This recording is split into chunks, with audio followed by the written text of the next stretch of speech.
in time, wherein the left um, became tethered. Tethered is a bad word, isn't it? The left became associated with foundational Black Americans.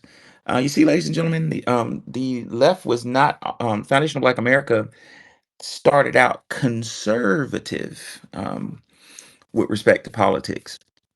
And to the most part, like our brother Tariq Nasheed often says, we're still conservative.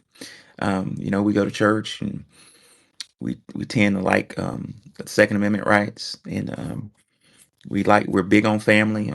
As Brother Nasheed brought up, we created family reunions. We're conservative. We just have been gaslit into thinking that we're liberal. Now, let me get something perfectly clear. There was a time and place where the left was essential. The liberal class served as a bypass valve to extreme conservatism. What do I mean by that? In the 30s and 40s, 50s, maybe, or no, I'm gonna say 50s. The Democrat liberal class had different leadership factions, and it served as a bypass valve to stay away from militarism. If you keep in mind, looking through the lens of history, the right, the Republican, we call them doves and hawks in the history world, but the Republicans were going to get us into a nuclear war, and there were true liberals like John F. Kennedy, um, who fought against it at the cost of his life. But after Kennedy, what we start to see is an infiltration. Um, yeah, um, yeah. I just got that warning. I'm gonna send him a text in a minute. Yeah. Yeah, that's funny. Okay, yeah, but starting with John F. Kennedy, John F. Kennedy was made as a as a they made an example of John, and it's very fascinating. I might have a room on JFK all at once. Now there are some scholars that say JFK and his family didn't care for FBAs. I think partially that's partially true, but the thing about John F. Kennedy, what we have to keep in mind, which is what we learned from the failure of the Harris Waltz um, campaign, is it takes a lot of money to run for president. It takes, I mean, I think the Harris administration had $1 billion or something. Well, it takes that much money. The question is, where are you going to get it from? You're going to get it from donors, and if you get it from corporate donors, guess what? You belong to the corporate donors on the in a certain type of way. Well, John F. Kennedy's dad was a big time dope dealer. He was a kingpin. Now, some people will say, well, he was a bootlegger, but alcohol was as illegal as crack cocaine back then. So I'm gonna call him what he was. He was a drug dealer, a very successful one at that. Therefore, Kennedy's dad had enough money to help him run for president without being connected and intertwined with the corporate elite. And that's what got Kennedy killed. Because when Kennedy found out that there were other hands running the country, I'm gonna leave that alone because I don't really want to disappear. But there were others ruling the country. Kennedy said, "Oh hell no!" Matter of fact, ladies and gentlemen, y'all can get on YouTube right now and type John F. Kennedy Secret Society speech. Kennedy had a very wonderful speech where he said he's going after secret groups and hidden hands. He said it in live TV that he's going after them, and guess what? They went after him. It was like a quid pro quo. He went after them with words. They went after him with other things in broad daylight. Allegedly. Let's just say allegedly, right? Well, back to the topic at hand. Um, where did the Democrats become associated with, when and where did Democrats become associated with foundational Black Americans? The answer is in 1912. Very critical. Let's go a little bit before 1912. In let's say 30 years prior, um, foundational Black Americans without college degrees, without organizations, um, had enough sense to get rid of Andrew Johnson, who was a Dixiecrat. The Dixiecrat Party ended up morphing into the Democrat Party. So what did I just say? I said that the Dixiecrats were against us. Heart of Dixie, like Alabama, Heart of Dixie, the Dixiecrats. That was an anti-black party. So it's really important to understand that in its inception, the Democratic Party was anti-black. People forget that and ignore it. Um, but Andrew Johnson became president after Lincoln was assassinated. That's a whole nother story in itself. And Andrew Johnson started going against blacks ferociously. I mean, this shit's deep, ladies and gentlemen. Andrew Johnson's from, he's not from, but he grew up, he spent his childhood in Pulaski, Tennessee. Pulaski, Tennessee is a heart of is where the Ku Klux Klan was found. This shit gets deep, deep as the ocean. So Andrew Johnson really didn't want blacks to rise. Well, yeah. So Andrew Johnson started rolling back Special Field Order 15. He started rolling back all the gains that blacks got. And rumor is he was going to roll back emancipation and put us back in slavery where he wanted us. And our ancestors voted for Ulysses S. Grant, a Republican. And under the Ulysses S. Grant administration, we got Reconstruction. It was one of the best times for foundational Black Americans. Um, um, I see you, Nikki. Hold on one second. I want to bring you up. And I'm gonna, Nikki, I'm gonna drop you down and then bring you back up. So, yeah. So Reconstruction was one of the. I almost, as a historian, want to say it was the best time for foundational Black Americans, but that pisses a lot of historians off. But I'm gonna qualify it. I'm gonna say it was one of the best times for foundational Black Americans, Reconstruction rather, was because our families was intact. We were married at an over 80% rate. We had the nuclear family, and we had businesses. We had ideology like Booker T. Washington's industrial education, where Black people were had wealth. Think of Greenwood. Think of you know um, Rosewood, and think of all these neighborhoods, even downtown Birmingham, Fourth Avenue district, where we had booming business, right? Well, and Woodrow Wilson in 1912 sought to destroy that. Woodrow Wilson, a Democrat, the party formerly known as the Dixiecrats, came to destroy all that, but he took a whole nother stratagem to destroy it. His stratagem was to be a wolf in sheep's clothing. um, Gaslight black people like I'm your friend, get in there and destroy them. According to Dr. Claude Anderson, Wilson encouraged the rigid maintenance of Jim Crow segregation in every department of the federal government. Yes, I just said that. Woodrow Wilson was behind Jim Crow. Woodrow Wilson was supported lynchings, and I mean the shit gets deep. Last thing I want to say about Woodrow is according to Dr. Claude Anderson, Woodrow Wilson needed the black vote to win the presidential election in 1912. In a former statement to blacks, he said, "I wish to see justice done for colored people in every manner, and not just mere grudging justice, but justice with liberality and cordial good feelings." Wilson further stated that, "I want to assure them, the Negroes, that should I become president, they may count on me for absolute fair dealing, for everything which I could assist in the advancing of the interests of their race in the United States." W. Du Bois was behind him. The NAACP was behind him. Hint, hint, hint, hint. Right. Um, uh, Woodrow Wilson, under his administration, scores of blacks was this quote from Dr. Anderson. Scores of blacks were summarily fired. Blacks were not allowed to compete economically, and in offices that traditionally hired blacks, jobs were given to deserving white Democrats. Why am I saying this? I'm saying this to outline that the Democratic Party has a history of being anti-black, but nobody talks about it. And just like Woodrow Wilson, they have a history of pretending like we're your friend, and gaslighting and shucking and jiving, just like Woodrow Wilson, just to get close enough to destroy you. Um, am I saying that political parties are our friend? No, we're kind of alone in this whole situation. We have no friends. But the point of me bringing that up is to let you know where the association with the Democratic Party and foundational Black Americans began. My question today is: is the left still obsessed with FBA? Are they obsessed with us? And last but not least, is the thrill gone? Have we got over the left? What do y'all think? Yes, they are obsessed and they don't seem to get things. Most of us just don't like the left and are not. what you would call Trumpers or anything like that. We just don't like the left. And so them running around talking about, did Trump give you reparations? Did Trump do this? All of that doesn't make any sense to us because it's not about Trump. We do benefit if Trump's proposals for the country actually go through with the immigration.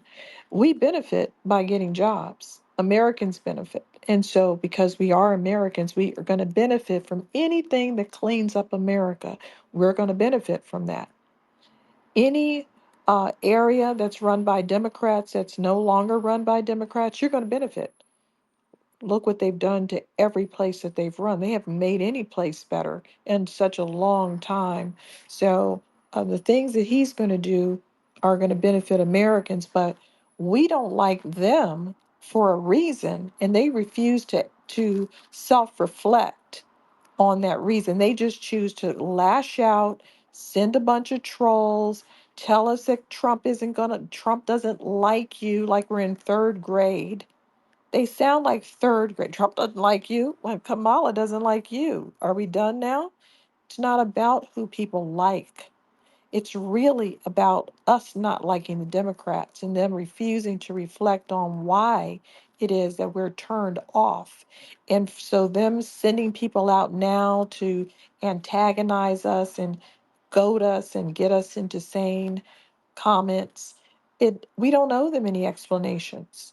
We don't ever have to be Democrats again. There's nothing they can do in my eyes, um, to get my vote because they refuse to abandon those deviant ideologies, and they insist upon having men jumping in women's swimming pools and all the rest of the things that harm women and children. So they are very anti-human, and there's no reason for me to ever vote for them again. And it has nothing to do with being a conservative, has nothing to do with Trump, has nothing to do with the right. It just has to do with them. They're not worth voting for. And to put up a candidate that pretended to be another race, to put up a candidate that spent billions of dollars, paid people to speak up for her. They didn't even speak up for her because they really believed in her. People actually do that. People actually say, hey, I really like this person. I don't like this other person. I'm just going to speak to them for fun, just for my own enjoyment. I want to go to this campaign. No, she had to pay all of those people to speak up for her. And she lost in the most incredible way possible. It was a complete disaster fest and an expensive disaster fest. Fun to look at.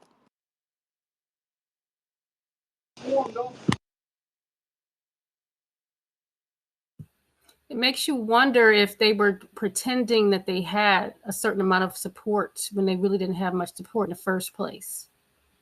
It makes me wonder about all those mid-election polls, if any of them were even real. Yeah, I'm talking to a mute. The absolute power of that media, and I've said that in the last several at least three state spaces. I didn't realize how accurate Professor Noam Chomsky's manufacturing consent was. The media, that media machine is powerful as hell. You know what I'm saying? It had us thinking something that wasn't even remotely true. You know what I'm saying? Um, but just to piggyback off what Wani said, yeah, the cosplaying really pissed Americans off. And from a little internal polling I've done in my circles, just I've done some covert polling to diverse groups. I've discovered that what really pissed um, Americans off in general is lack of policy and the name calling. Like some genius had the idea that instead of coming up with a policy, just say Trump bad, Trump bad, Trump bad, Trump bad. And it really kind of forced Americans to kind of wake up a little bit because we did the whole analysis thing of who was worse. And if you look at those years of Trump, although they were challenging, I think it's very fair to say that Americans were saving more money. Things were better. I mean, I was a school teacher at a high school during that period of time. Um, and making, shit, what, 60K or whatever teachers make. And I had a brand new BMW. I was saving money, and my wife wasn't working. I was head of household, had a big ass house. And I had money. Like, my car took premium gas. It was a turbo M2 BMW. That shit would drink gas like Gatorade. But I always had money, and I was saving money. And oh man, like, in the moment Biden's thing came around, I remember the moment Biden got elected, something was different. I remember I was like, man, wait a minute, what's going on? And it took me a couple months to discover that it was the groceries. So America, it has been pushed into a situation of um, focusing on bare necessities, which is it's alarming to me, because as a historian, what I'm looking at is a possible decline in empire. I wonder, ladies and gentlemen, are we at the top of the hill heading down the slope into crumble of empire? Well, only time will tell. Come on, Kanye. Man, how y'all doing tonight? What's up, Wani? What's Professor, up, bro? Nikki? I'm gonna start calling you Wani the hilarious. I was laughing so hard last night. But yeah, is the left obsessed with FBA? The thrill is gone, of course. It's all over with. Ship has sailed. I just left a space. Shout out to Torin. He has a space up now, and the Democrats are so out of touch with reality. It's ridiculous. I was listening to this Yale professor, Princeton, wherever he was from, one of those Ivy League schools. And the Caucasian lady was telling him, like, hey, a lot of people voted because they're kind of broke right now. Shit kind of rough. This motherfucker went into a passionate speech saying he Right. cannot believe that. I will not believe that. And it's like, that's the attitude that they have. And I was just listening to the guy in Torrance space, and I guess this nigga didn't read the room because he's up there talking about what we have to do to get the Democrats back on top. And it's like, yo, nobody wants that to happen but you. Right. And it's like, all right, well, I think they just don't get it.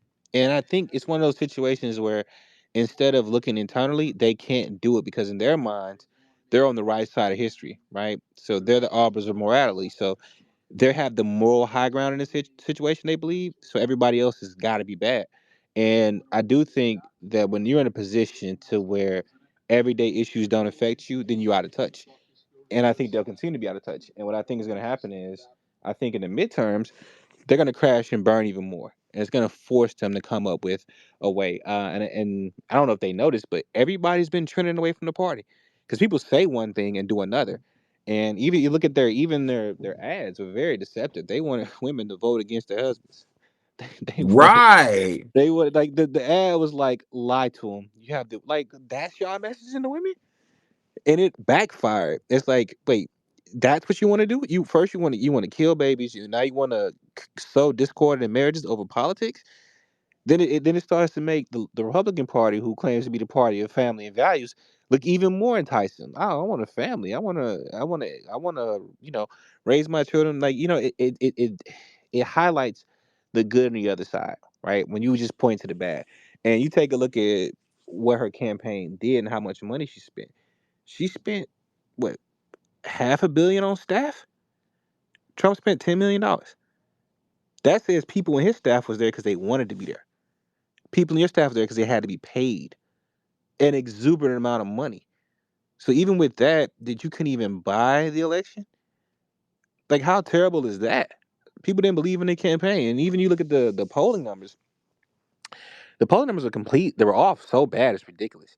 But anybody who's traveled around America, had any conversation with anybody, you knew Trump was going to win this. And I think that the media, this campaign did a lot of damage to a lot of people, especially the legacy media. They really damaged themselves because now Oh you yeah. got you got guys like the Nelk Boys, Joe Rogan, uh, um, Theo Vaughn, Aiden Ross, looking like valuable campaign stops that any future candidate has to make, versus going to a CNN, versus going to a MSNBC.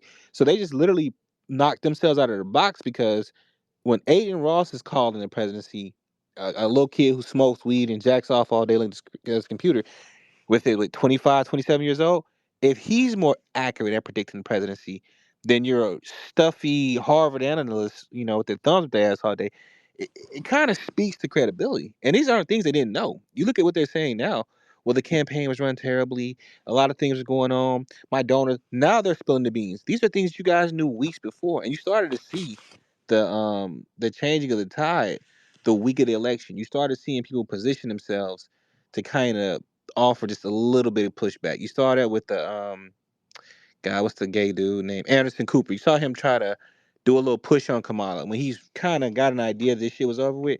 He kind of challenged her a little bit, something he wouldn't have done 3 weeks before. So it's like they're just positioning themselves and say, well, when everybody was for that, I was pushing against it. Try to maintain some type of um, journalistic integrity, but it's already lost. So I think the left will try to reassess what's going on after the midterms because they're not going to get it. Right now, they're just wagging their fingers, and Joy Reid's on a tangent calling people racist, and she's not, separating herself, and she's an individualistic person. So we'll just sit back and watch how it goes. But they're definitely obsessed. Well, My bad. I didn't want to what ramble like was that. no? You said a lot of important things, Kanye, and I want to give all of y'all perspective as a college professor. I want to give y'all perspective on that job, which is my favorite job of all time. The pay isn't great, but college professor is like being a celebrity, because it's really cool. It's a cool title. You're around kids at their best age, 20, 18, 20. The atmosphere is fun. People walk around you calling you doctor, and everybody really listens to what you say, even if you don't know what you're talking about. So, what happens to some of these tenured professors, and the institution you're at magnifies that. So, an institution like Yale or Harvard, eat your heart out. Like, you got an unlimited budget. And like when I was professor at a historical black college, I had this beautiful room, 200-year-old room that smelled 200 years old in the best possible way. I overlooked the quad. Like you're in this fantasy land that happens to be real. So it's really easy in that world, in the professor world, to get detached from reality. And I found that out the hard way, because I was professor of education. And I made teachers. I taught people how to teach. And the year after that, I went back into the school, working the school systems for a brief moment, and realized that all that shit I was teaching, it's not reality. Books are not necessarily aligned with reality. Which is why we need our own books, because the books are written from people who ain't us. But you notice when I start reading out of Dr. Claude Anderson or reading out of Dr. Francis Cress Welsing, they're doctorally educated, but their books kind of, they speak to reality. And there's a reason why, before I ramble, Kanye, I wanted to say, I'm looking for a quote from Dr. Francis Cress Welsing. I can't find it. I'll just paraphrase it. But Dr. Francis Cress Welsing say these other groups have a hard time at seeing the big picture. Like, it may be impossible for them to.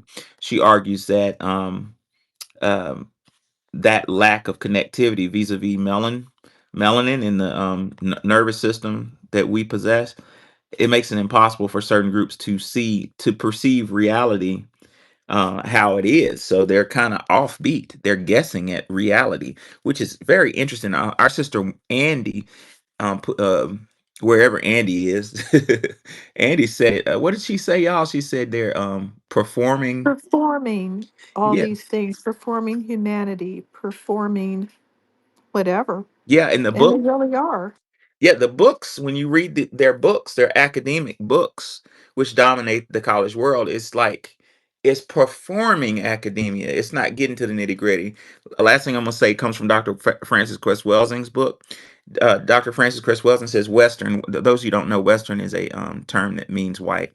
Western social and behavioral science, particularly psychiatry, has been content with behavior fragment analysis and multiple theoretical explanations for different behaviors. This demonstrates a failure to comprehend the entire forest while focusing on isolated trees or clumps of trees. Failure to comprehend the whole behavior energy force field has resulted in isolated behavior modification techniques and programs. And that's what we're looking at. What Kanye, how does it relate to what Kanye was talking about? Kanye was talking about professors, these Western, air quotes, Western professors, they're not seeing the forest. They're isolating a tree. So let's look at the Democratic Party. They isolated um one little tree. The tree they isolated was Trump bad. Trump bad, Trump bad. You know what I'm saying? And when you had a whole fucking forest out there, you had cannot afford groceries, on the verge of World War III. You know what I'm saying? Military treated like crap. You know what I'm saying? Like it's a big ass forest. So that was a good point you brought up, Kanye. I digress.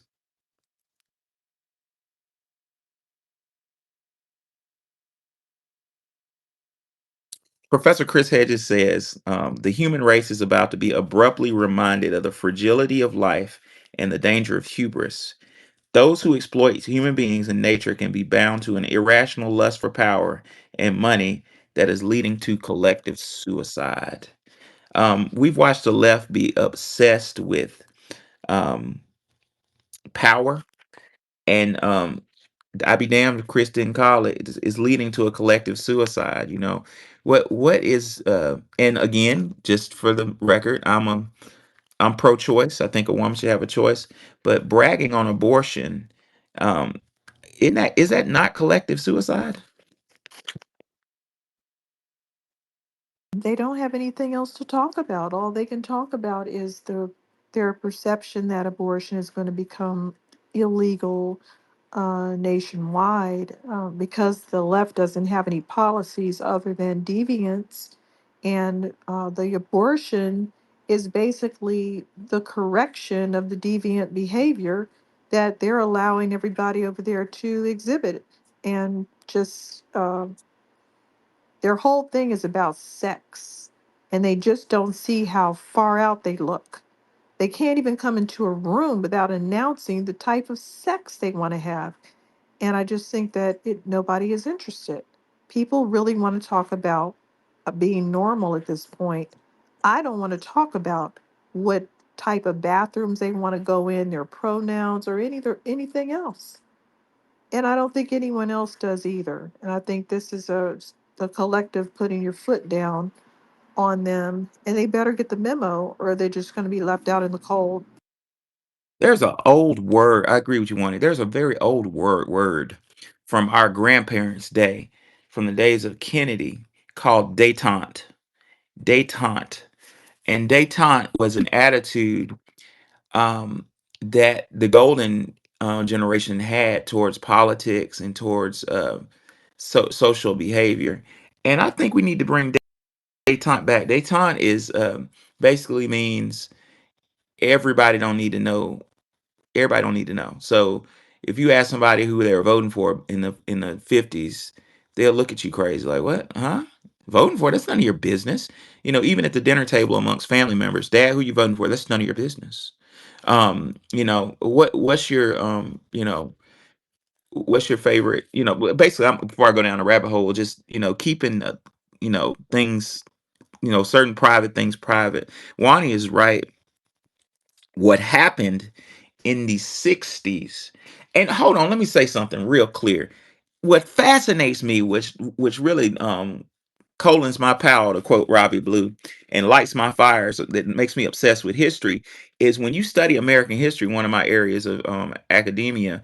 um, American everything revolve, and I'm not being arrogant, I'm not doing that, I'm being factual. Let me just say, most things, not everything. Most things involved in American history revolve right back to foundational Black Americans. So all this behavior that Wani is talking about, this deviant behavior associated with the left, y'all know where that came from? That came from three-letter agencies looking for a way to break up the Black family. It goes back to Black people. So in order to try to break up the Black family, certain techniques were used out of Nazi Germany, such as feminism and cultural warfare. And over time, it became normalized. You know what I'm saying? Feminism in the early 60s was radical as hell, but now it's kind of like normalized. But before I ramble on, I just wanted to identify that basically you can boil 92% of the problems we have and gains we have in America back to found something involving foundational Black Americans. Fascinating. This is why they like to enter into the Black churches, because that's how they can appeal to the value system And we are the only ones who they appeal to us through our entertainers. I still haven't seen them bring out. Somebody made a joke to me earlier. They're like, I haven't seen them bring out Jackie Chan and bring Jackie Chan into the Asian community. Because he couldn't think of anything else. But yeah, they appealed to, it used to be mostly with the churches. And then I do remember hearing Malcolm X talking about it, and they did have comedians coming out. But I've seen whole Democratic parties doing campaign stuff at Black churches while they were in service. They'll have another room where they were doing something with campaign. So they are purposely doing this. This is very deliberate. Very.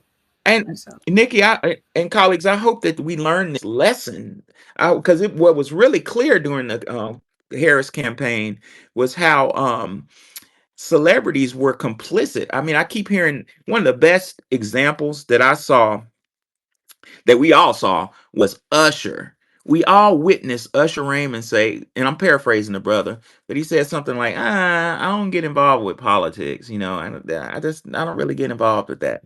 And then something, air quotes, happened, and then he's up here like scared, you know, what perceivably scared, let me put it that way, trying to support, you know, the left. So it seems as though there's always been a connection from entertainers and politics in the foundational Black American community. Dick Gregory said we're crazy for even listening to entertainers. He said an entertainer ain't got shit to do with nothing. You know what I'm saying? And you're right. We don't see Brad Pitt get out here to start campaigning for the you know, the white world. So the lesson, in conclusion, the lesson I hope we learned is to stop listening to these entertainers. You know what I'm saying? What do they know about Well, it? they do. They actually did have Bono. Not that anyone cared, but they do have their celebrities that come out. But it's quieter. It's like Taylor Swift says, yes, I'm for that, but she doesn't like go on, just go all out. It's just not the same thing. It's not a bigger than life thing. I think that's because they couldn't afford Taylor Swift. And I also think that a lot of her fans are more, how can I put this, right leaning than anything else. And they'd rather not mess up her money. Whereas with Black people, they tend to sign more predatory contracts, right?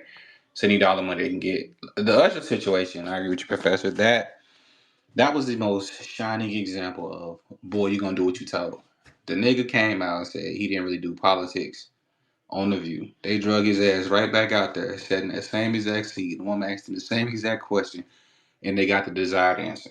And he spent the rest of the trail dancing, begging Black men to do the right thing, whatever the fuck that's supposed to mean. So they don't have that type of sway over Taylor Swift. But they do have, hey, you need to do this. You know, they couldn't get her to go to a rally like they did Beyonce. So they had Beyonce go out there and bring Kelly Rowland in a suit, you know, like she was Lori Lightfoot or something. So I think they have more sway when it comes to our people because of the amount of debt they hold over us. Yeah, yeah. It needs to be I just studied. can't get over. I'm sorry. Go No, ahead. go I ahead. apologize. I'm just saying that it needs to be studied. Like people like us need to study this and understand psychologically how this works. But go ahead, Nikki. I didn't have much to say. I'm just saying I can't get over how forced Beyonce looked, and I'm hoping that I'm not just imagining that she was looking like she was being forced to do that No, because she I've was been. forced. So did anyone else in here look at Beyonce and it seemed like she looked very uncomfortable, like she didn't want to do it?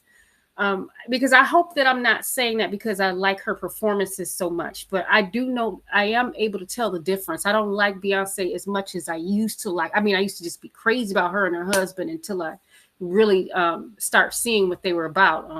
Especially when I start going into the Juan B space and he start really educating me about what's going on behind the scenes. I had to really take a look at, who I was idolizing. But yeah, I still like her music and performances, but I'm rambling. See, now it's my turn to ramble.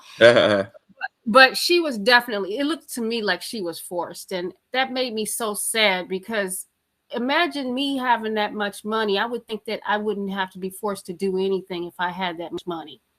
But I guess it doesn't matter how much money or power you have. If you're black, you're black. Right. It seems like you could, with her money, you could just kind of turn that down. But if we're looking at some type of unseen hand, um, in our world. But definitely to the first part of this title, the left is obsessed with FBA. Look at all the FBA performers and entertainers they hired. Somebody ought to do the ratio between FBA entertainers and other. Like, what would you, if you had to guess, what was it? 90% of them were FBA, you know? And given the fact that so much money was spent on entertainers and FBA entertainers and, you know, celebrities, and given if you take that in consideration and look at the outcome, which was a vote, ladies and gentlemen, I'm just going to pontificate that the thrill is gone. It may be gone this cycle, but it could be gone. If y'all think it's gone temporarily or gone for good. Well, I noticed when they mentioned that Beyonce was going to perform, a lot of our people got very mad because they said, they felt like that was going to make people vote. And it may have, but it didn't work. So it must be very embarrassing to be these celebrities and to come out like that and twerk and dance and do all these moves and still lose in the most colossal way possible. Yeah, yeah. This is a big time study. Hopefully somebody's doing this study. But there are a lot of lessons to be learned in this one. We learn the power of the grassroots. We learn the power of X. Um, Elon Musk was saying, and I think Elon was right. I don't follow him on everything, but some of the stuff he says is interesting. Elon said if Trump would have lost, the Harris administration would have made Twitter illegal. It would become illegal because it's just too powerful. I had no clue how powerful this app is. I'm hearing, ladies and gentlemen, I'm hearing. Do y'all realize I'm hearing our talking points out of our room, this room right here, in Tariq's space and a couple other spaces I follow. I'm hearing them on national news. We got news people up here watching our channels. Oh yeah, and that they've been doing that for a while. Roland Martin steals directly. Yeah, this has been going on for a while. Roland Martin is one of the biggest thieves of the new black media. He's so bad that he called in and disguised his voice. He called into TBA's program about 3 years ago, cursing at him, disguising his voice. He was listening into him live. Yeah, they still a lot of. I've heard them steal Tariq's talking points on several occasions. I just wish people would give people credit, but that's just not going to happen. They are definitely obsessed with us, and that's one of the best examples that I think that you could use for this space. Yerp. But yeah, they steal ideas from us all the time. Can y'all hear me? Yeah, I was talking through a mute. Yeah. Yes. Wani, you were telling me earlier that of examples of the obsession. Could y'all give me some examples of what the type of obsessive behavior you're seeing from the left on Um, sure. Like the whole idea that Luke would have had those spaces like that, and then now he's on his knees where he belongs. But it's just that instead of just losing and trying to regroup and figure out what you did wrong, they're just extending the antagonizing behavior, the trolling, the getting mad, the monitoring everything that Trump says and does, and then opening up a room. Oh, Trump's going to do this. Oh, that's what you voted for. Oh, you want us to, like we didn't really all vote for Trump. We just don't like you. And it's kind of coming off like a jealous boyfriend where you break up with the boyfriend and they won't leave you alone. They're stalking you, bothering you, commenting on everyone that you've talked to on the phone. That guy ain't gonna like you. He ain't gonna buy you the stuff I bought you. Oh, they're crazy. They're like a stalker boyfriend. They're like an obsessed pack of woman beaters. Leave us alone. We don't want to date you anymore. And we're broken Oh up. yeah. And they're actually Oh divorced. yeah. And moved to different cities and blocked each other on all social media. Um, after the Trump win, I do notice how Isaac Hayes came after Tariq Nasheed, which was odd. The timing, the way he came at him over a tweet that had nothing to do with anything. After he first attacked Tariq in the comments, a lot of people don't know this, but Isaac Hayes immediately went live on his Instagram and went into a several-hour rant with this guy over why the Democrats lost. And he just seemed like he was just getting his shit off. Excuse my language. He seemed like he was venting the whole time. So he was upset about the loss and he was taking it out specifically on Tariq and foundational Black Americans. While he was in that Instagram live, he was using some of Tariq's talking points almost as if he agreed with Tariq. The obsession was wild. I just never got a chance to bring this to Tariq or anyone else because there were so many things going on for those past few days. But I just found it interesting, their coping mechanisms and how they chose to take out their anger. It was kind of interesting. It's interesting all across the board, Nikki. And what's fascinating to me is when you analyze the Democratic Party. Let's go back to Dr. Claude Anderson. What did he say in Dirty Little Secrets? He said Woodrow Wilson needed the black vote to win the presidential election. Let me say that again. Woodrow Wilson needed. So they need us. We foundation FBAs have been the base of the Democratic Party, but instead of treating us like royalty or treating us with dignity and respect, they have like this whole pimping tactic of you know what I'm saying? Like breaking us down and insulting us. Like the psychology of that is so fascinating to me. It's like a slave psychology of trying to lower our self-esteem. And that's the kind of psychological mechanisms I witnessed during this campaign, calling us, stupid and and it would have been so much more effective, I think, to just be kind of real with us and say, hey, we need you.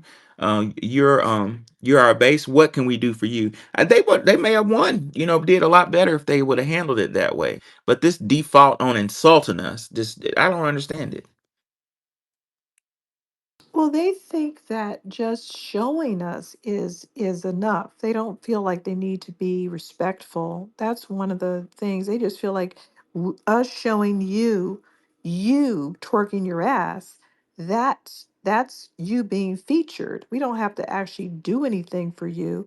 We're just acknowledging that you exist on the planet. So they don't know how to relate to us. You're going to relate to me the same way you relate to other groups with some common sense because twerking doesn't impress me. I'm not interested in twerking. I have nothing to do with that. What are the resources that you're going to allocate to these uh, neighborhoods that are particularly our group? That's all I'm interested in. I'm not interested in Megan the Stallion's butt shape. And this is how Well, they keep relating to us. exactly, and I'm glad Wani brought that up. Ladies and gentlemen, you know where that ideology came from? That ideology of of black women being promiscuous and black men being low lives came from Woodrow Wilson. He introduced that in the movie. Just escaped my. Somebody tell me that movie, that silent movie. It just escaped my mind. The movie that he endorsed. Woodrow Wilson said it was one of the best movie he's We ever know what seen. it is. I know what you're talking about. Yeah, what's the name of that damn movie? But yeah, so Woodrow promoted that. So this whole debauchery tactic goes down to the boils down to the Woodrow Wilson administration. What Dr. Claude Anderson didn't mention in his book is Woodrow Wilson, there were rumors surrounding him that he was mixed with black. Does that sound familiar? You know? Which if you look at his picture, it's pretty obvious that he wasn't. But he had that rumor get spreaded around. Yep, yep. So Kamala Harris was taking a um a play out of the Woodrow Wilson playbook. Come on, Nat Jeezy, talk to us.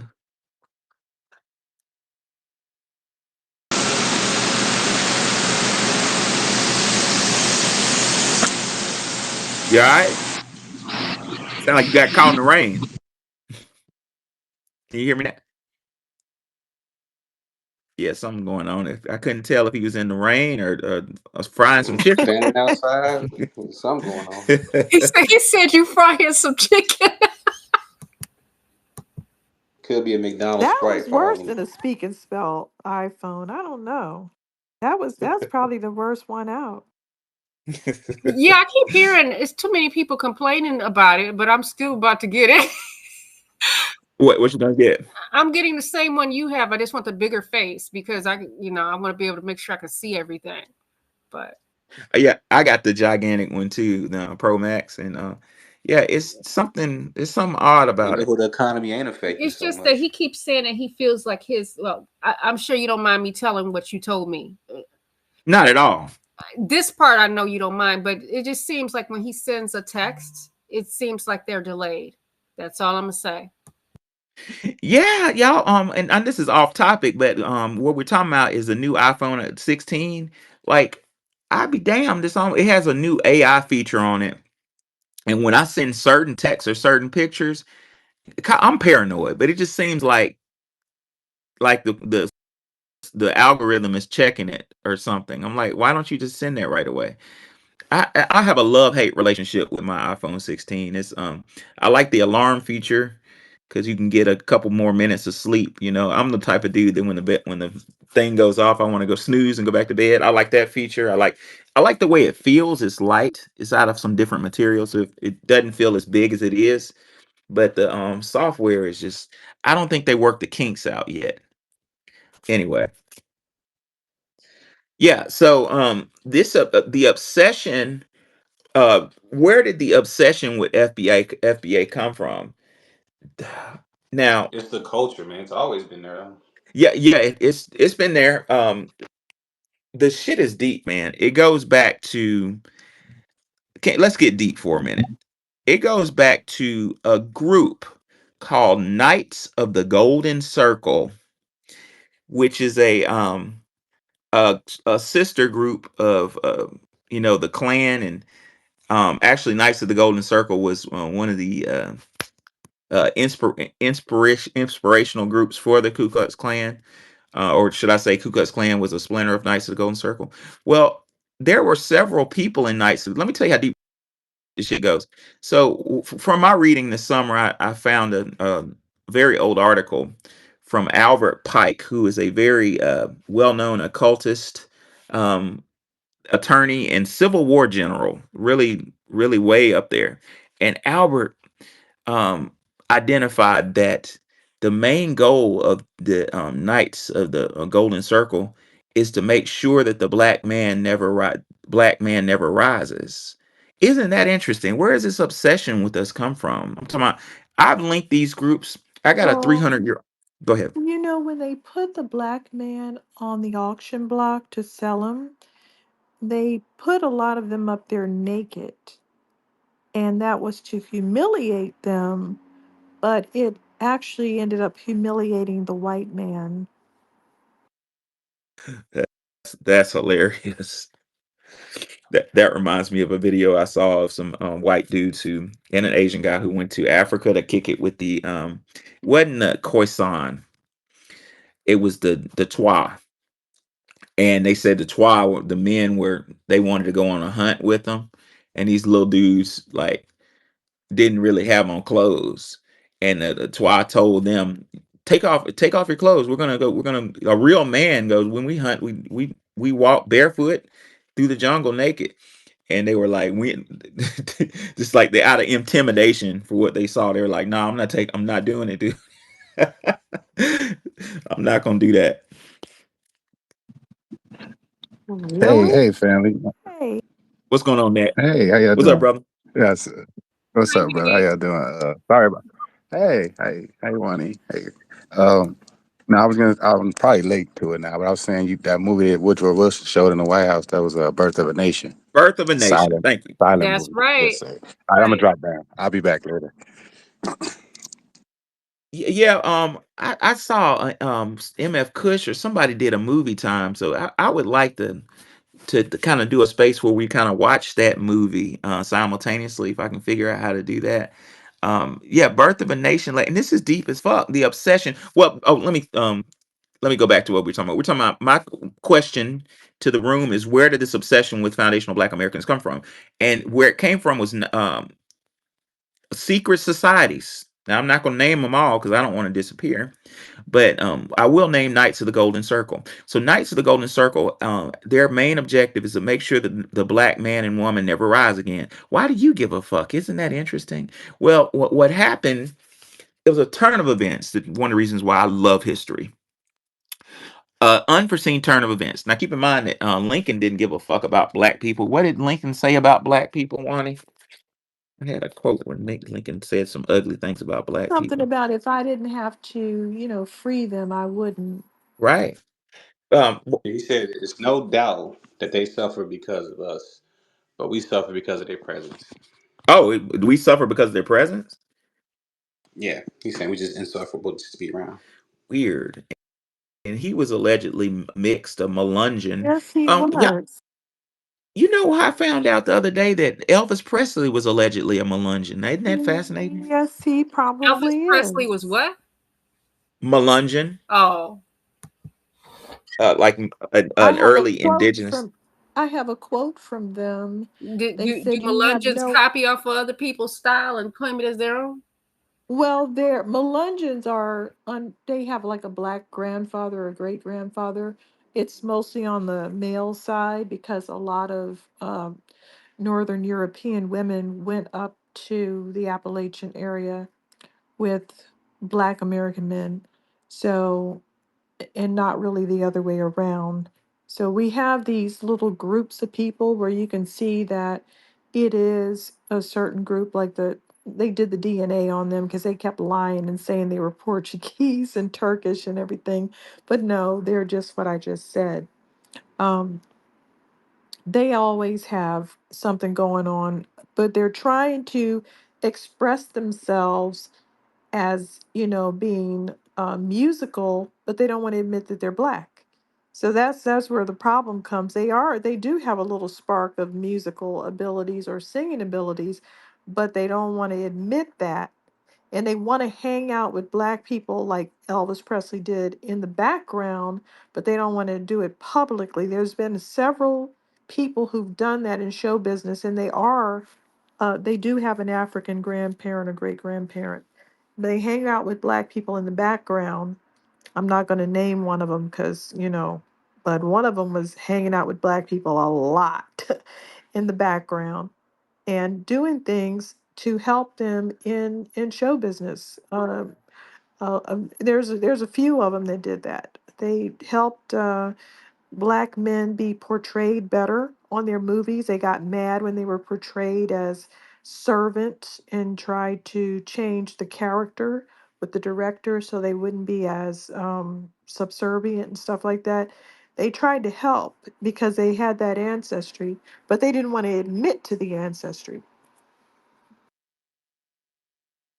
Yeah, that's very true. So going back to where did this obsession come from? I've narrowed it down to Knights of the Golden Circle. So the reason why I brought up Abraham Lincoln is Abraham Lincoln, who really didn't care for black people, um, went to war, obviously with the South, and was getting his ass washed. His ass was getting handed to him. Why? Because Southern white boys had a whole culture of war. Matter of fact, you can drive through my home state of Alabama, up near Huntsville, and in them back roads, you'll see these little metal picket signs that say, "Here stands such and such military colleges." I mean, it was military colleges all over the South. That's what they did was, learn how to shoot. So, Lincoln, through a chance encounter, was rendezvoused with uh, Frederick Douglass. Frederick Douglass told him, "I have a solution. The solution to your problem is the black men, the 54th Regiment. I'll give you the black men." But Frederick Douglass, without a law degree, knew to have a condition precedent. "I'll let you have the black men if you give us our freedom." Now, being a clever lawyer, Abraham Lincoln gave us the Emancipation Proclamation.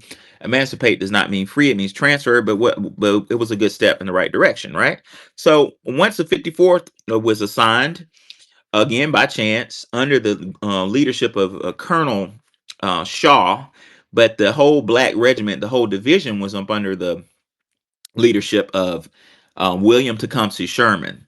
So something came over Sherman, who was he was aristocratic again. His parents were well to do. Sherman made it to the South near Mississippi, and as history has it, he just broke contact with Lincoln. He said, he said, I don't want to hear from Lincoln again. I'm burning the South to the ground. Well, something affected Sherman when he made it to he burnt Atlanta down, and he made it to Savannah, Georgia. Didn't burn it down because he said it was so gorgeous. Well, Sherman decided that foundational Black American families deserve land and a food source. So, in a stroke of philanthropic wisdom, he granted a special field order named 15. Now, given the fact President Lincoln declared martial law changes things very drastically. So martial law makes the law becomes under the jurisdiction of military. So a four-star general has the same authority as like a president in his own jurisdiction. So I'm saying that to say Special Field Order 15 was valid. I'm looking for the quote. I may not find it in time, but I'll just paraphrase it. So Special Field Order 15 granted foundational Black American families uh coastal land in the southeast from I think 30 miles inland. I'll find the quote later on and read it. But what did that do? They gave us land and it gave us a food source. We didn't have to depend on food. Well, you have emancipation. You have blacks getting a form of freedom, and you also have blacks families getting land. So, in the American legal system, I was taught in law school that a man's king is he's king of the castle. So land, you know this when you buy land, it's not property, it's real property. It's considered different. You get power, certain legal privileges from buying land. So you had these black families, thousands of them, living off the land for almost a year. And this word got back to Andrew Johnson, the Dixiecrat. Now, back then, they had bipartisan presidential tickets. Well, Abraham Lincoln I think he was a Republican, and his vice president was a Dixiecrat. Isn't that interesting? Well, Andrew Johnson got word that blacks got Special Field Order 15 and emancipate, and that was not part of the plan. Knights of the Golden Circle said the blacks shall never rise again. So, just like Great Game of fucking Thrones, Andrew Johnson reached out. Now check this out. He represented the Union Army. I mean, the Union. Andrew Johnson reached across the aisle to Albert Pike, who was a Confederate war general who was being labeled and possibly going to be tried for treason. They wanted to hang him for war atrocities, war crimes. And he reached out to Albert Pike, who was a member of a cult and Knights of the Golden Circle, and said, "We need to do something about this." So as I read, Albert Pike looked into his fraternity, the Knights of the Golden Circle, and found somebody who had close proximity to Abraham Lincoln. Does anybody know who that somebody was? How about John Wilkes Booth? Does he sound familiar? A member of Knights of the Golden Circle. And he had yeah. And he had Lincoln. Yep. Yes, sir. Nobody talks about this. Fact check me. Put John Wilkes Booth, Knights of the Golden Circle. It's like common, it's knowledge. Well, John Wilkes Booth shot Lincoln. And the night before Lincoln was shot, his Secretary of State was killed. It was a double hit. The Secretary of State was really supportive of freeing the blacks. Well, that goes into obsession. All I'm trying to say, I know that was a long diatribe, but there's an obsession with blacks, with the foundational Black Americans that goes all the way through secret societies, all the way back to Spain. With the running of the bull. That's really about. I was told that was about blacks. So, but anyway, before I ramble on, I digress.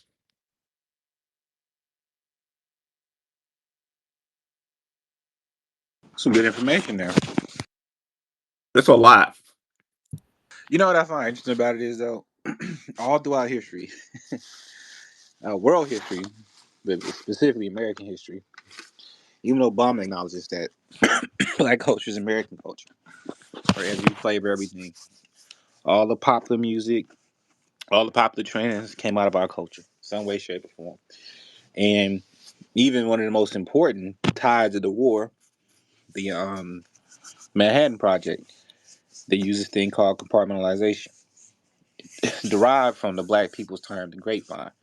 So it was shocking to a lot of people when they found out that black people in San Francisco knew about the same things as black people in Alabama, Arkansas, just all over the country, right? If you black, you know, right? Word gets around in the community, but just the community. We don't really talk a lot of stuff around people we don't know. And we all speaking a different code. Like we can have a whole conversation with just us and nobody know what the fuck we talking about. The United States government took that and was like, you know what? Let's keep this super secret. Have a lot of people work on it. Don't even know what the fuck they're working on. And that's how secrecy was born in the U.S. Yeah, but specifically for that project. like I said earlier, if you find something in American history, you can damn 9 times out of 10 you can boil it back to foundational Black Americans. That's why we're so important. Thank you for that, Kanye. Five, talk to us.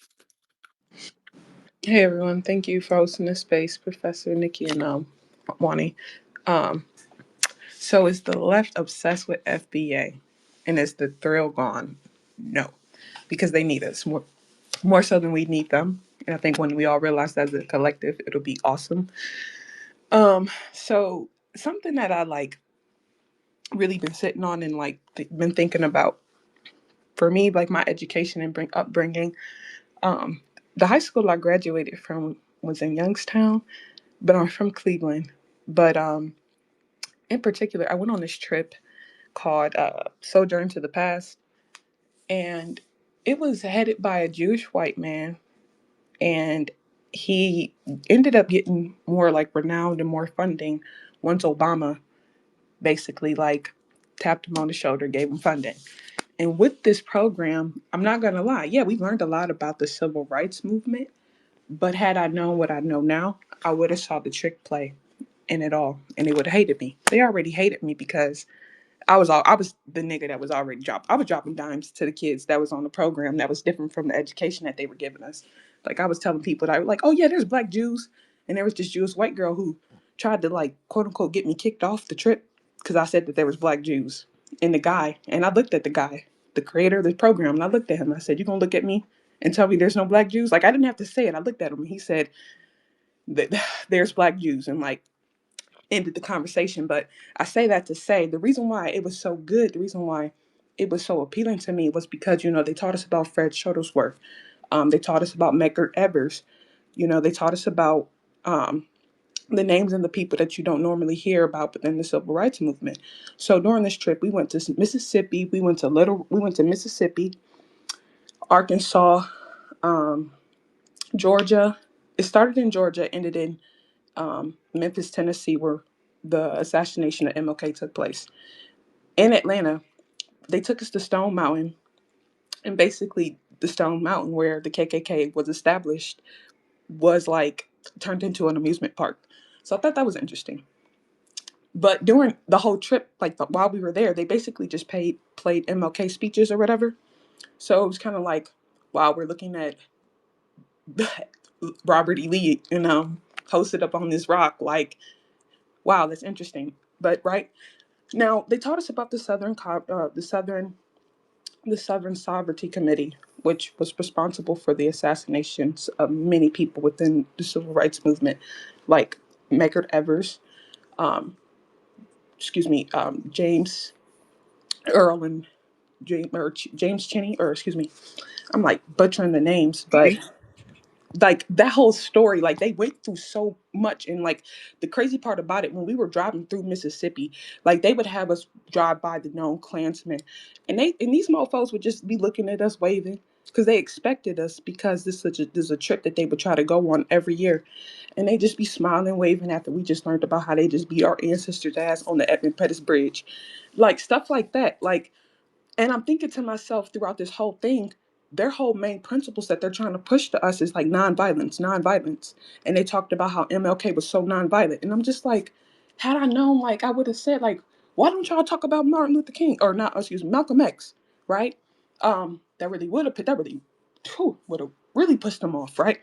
And what really killed me was is that they had many Minnie Jean Brown Trickey. She was one of the Little Rock Nine, and we got to meet Elizabeth Etheridge.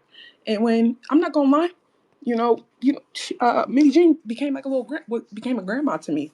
But something I noticed about these old niggas is that they sided with the Dems, like the ones who were still alive and didn't die. They got bought, right? And so I noticed that it's like I'm talking to her about certain things, and like she's like telling me, she's like, sweetheart, you just got to pick one issue.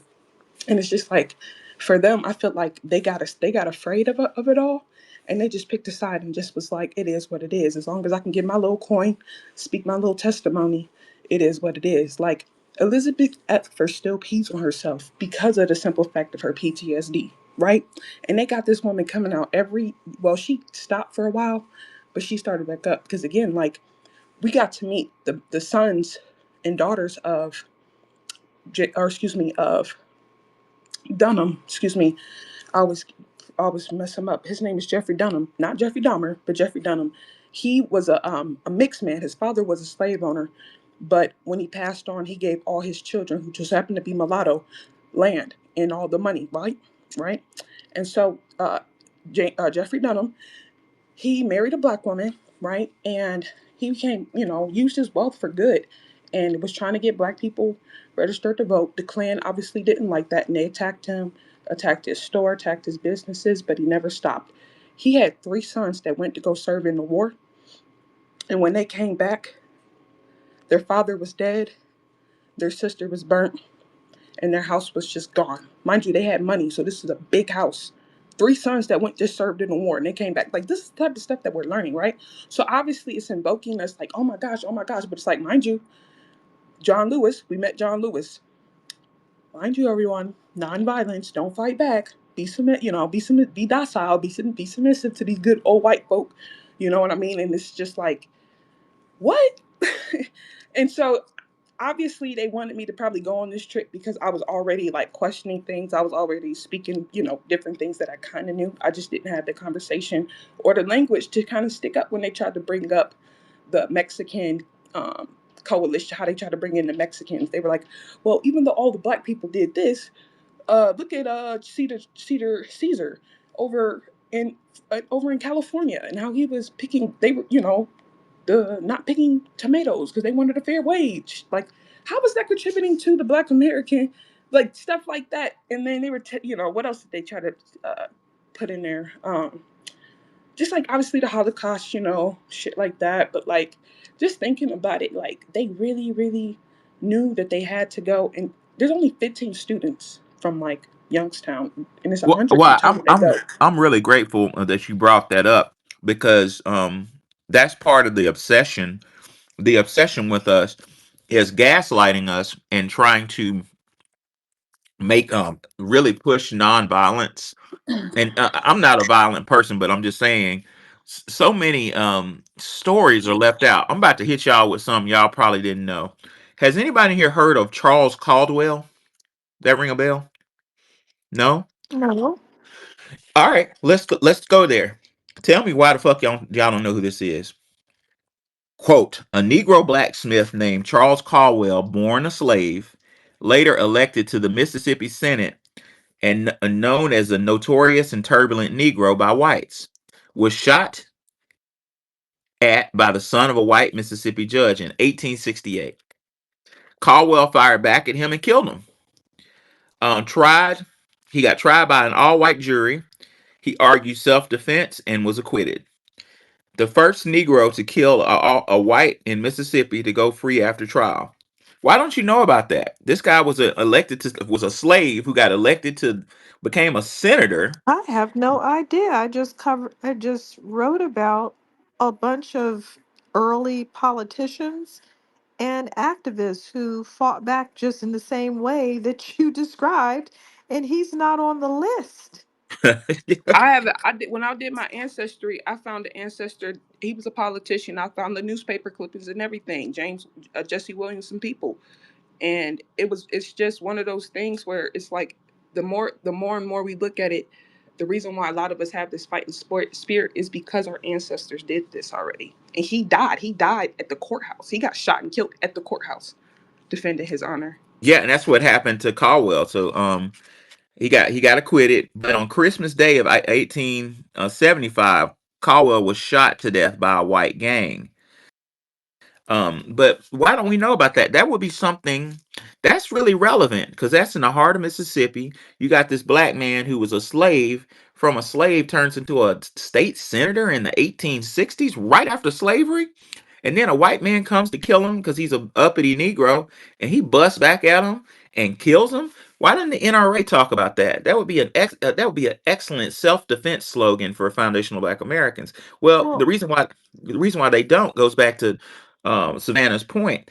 The point is they don't want to train foundational Black Americans to have respect and to be and to protect the family. They want to promote this John Lewis docile Negro, John Lewis who bragged on being beat upside the head. You know, I'm from. You can get mad all you want. I'm from Alabama. I know about Lewis's family. I know all about them. They're a bunch of rich, um, uppity Negroes. You know what I'm saying? You gonna say something, Warner? no. Go ahead. Seven. What's on your mind? Yeah, y'all saying you don't advocate violence or anything, but I kind of do. And Well, yesterday, make sure you make it plain. You speaking for yourself and not the groups. Yep. okay, but okay, yeah, yeah, this is all me, and Cause y'all come here with you these know, faceless pictures, talk about violence and shit. It's nah, definitely nah, agent I'm not an behavior. agent, man. Don't go there. I'm not an agent. Yeah, I don't know, gang. Well, let me speak, please. But yesterday was Veterans Day, and we need to celebrate people like Chris Dorner, Micah Johnson, Mark Essex.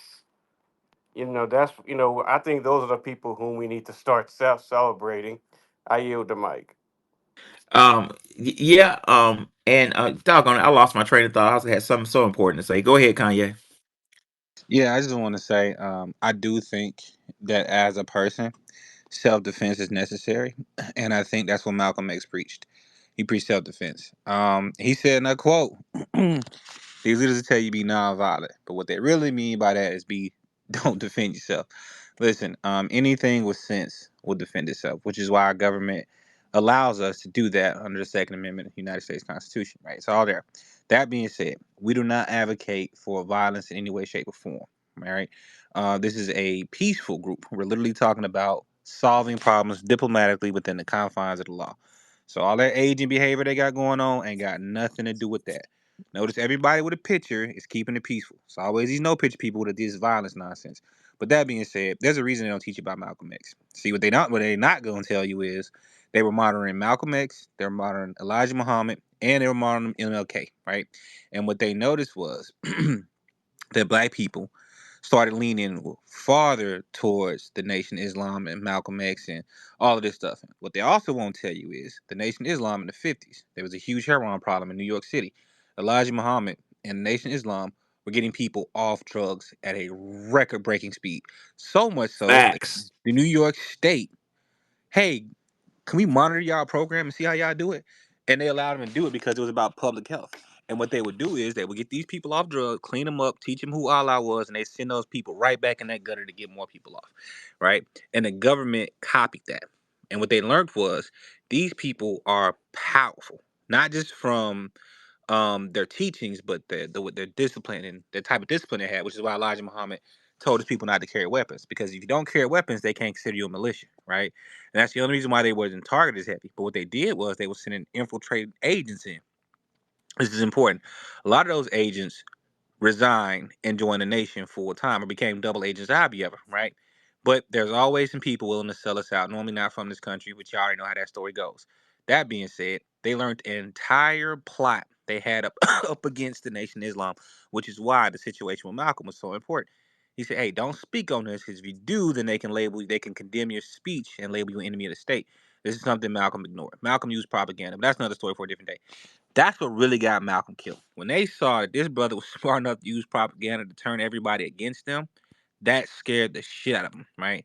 And when Martin Luther King met with MLK met with Elijah Muhammad, all of a sudden his tune changed. He said, "Boycott Pepsi, boycott Wonder Bread." Right? Enough of all this talking shit. Let's do some action. And he said he was going to DC to get his check, and they murdered that man. And they won't let you hear that part of him, but they'll tell you all day long. He let people punch him, and he just believed in God, and he was peaceful. But you don't think about what type of demon will punch a peaceful man. Hmm. What type of evil are we dealing with here, right? Now that being said, we've come a long way from that situation, right?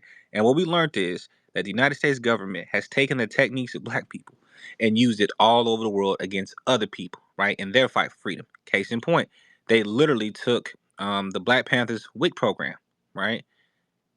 They took the WIC program. WIC program was Black Panther thing. They literally started gardens where they grew food, fed the kids. They go to school, get healthy nutrition, breakfast, come back. They taught them things, reading, writing, arithmetic, all that inside their community, right? And the government took that idea, came up with WIC, and subsidized it out, right? After they murdered and killed a lot of the Black Panthers. So when we say are they obsessed with FBA? Of course. Look at all the positive programs that came from the minds of independent Black people. That is power right there, right? And guess what? They do it to this day. Music, talent, AI. AI has even been known to study specific small creators. You know why they're doing that? Because they Wow. see, oh, this is where all the creativity coming from. My bad, rambling again. No, you're not rambling. No, no. No, you're not rambling at all, brother. You had something to say, one. I just want to distance ourselves from the agents. We not the And same. I appreciate that. Although I don't think our brother Seventh Ward fits that category. I caught somebody on the space last night doing that. I think you called him out too, Kanye. And it is dangerous with the loose way in which the powers that be are using RICO statutes. I mean, all you have to do is look at the Young Thug case. You know what I'm saying? They're gonna try. You know what I'm Well, saying? it's simple shit. You nod and agree with a single point that's made. You find yourself wrapped up in an indictment with a foreman. Yep. On Yep. this day, you agreed to the extermination of. Wait, I never said that. They played it sort of, but yeah, you jammed up, and y'all think it's a joke. But if you read the terms and services, they let you know they got your information. Yeah, yeah, yes. I tell my students that all the time. Oh, I didn't know. I didn't have time to read that. I think that's the whole point. You don't have to. That's why they make so much verbiage. Did you see the thing with Disney? No, I The didn't. lady signed the lady signed up for Disney Plus 2 years ago. Went to Disney on the amusement park, died, right? And attempted to sue, but they said since she signed up for Disney Plus, she's not allowed to sue them. And they tried to run that in court. That's wild. Yo, I swear Say to God, what? like yo, so she died on a ride at Disney World or some shit like that. And her family wanted to sue Disney, but since she signed up for Disney Plus, in the fine print it said she couldn't sue Disney, and they literally brought that into court. But we never read that part. Never. Mm-mm. I look it up. I was That's bad. I'll be on the internet bullshit. looking at all type of stuff. That's insanity. Well, I'm sure. I don't know that case, but I'm pretty sure she recovered anyway, right? Because I was taught in law school you can't I don't disclaim know. liability. You can't say. I was taught in my pro se experience. You can't be like, "Hey, Kanye, sign this piece of paper that says if I shoot you in the leg, you can't sue me," and you sign it with a witness, and then I pull out my Glock and boom, shoot you in the leg. Like you just shot me in the leg, dude. But that was an interesting argument and a very evil. It's right here. It says, okay, so it says Disney Disney reverses. This is on CNN. Disney reverses course on bid to block wrongful death lawsuit by widower who had Disney Plus. Disney reversed course. Blah blah blah. Wrongful death lawsuit by the widower of a woman who died after eating at a resort restaurant, saying a matter can now proceed to court. Previously, Walt Disney Parks and Resorts had argued in court documents that the widower Disney Plus streaming service contract means she cannot sue for alleged wrongful death of his wife.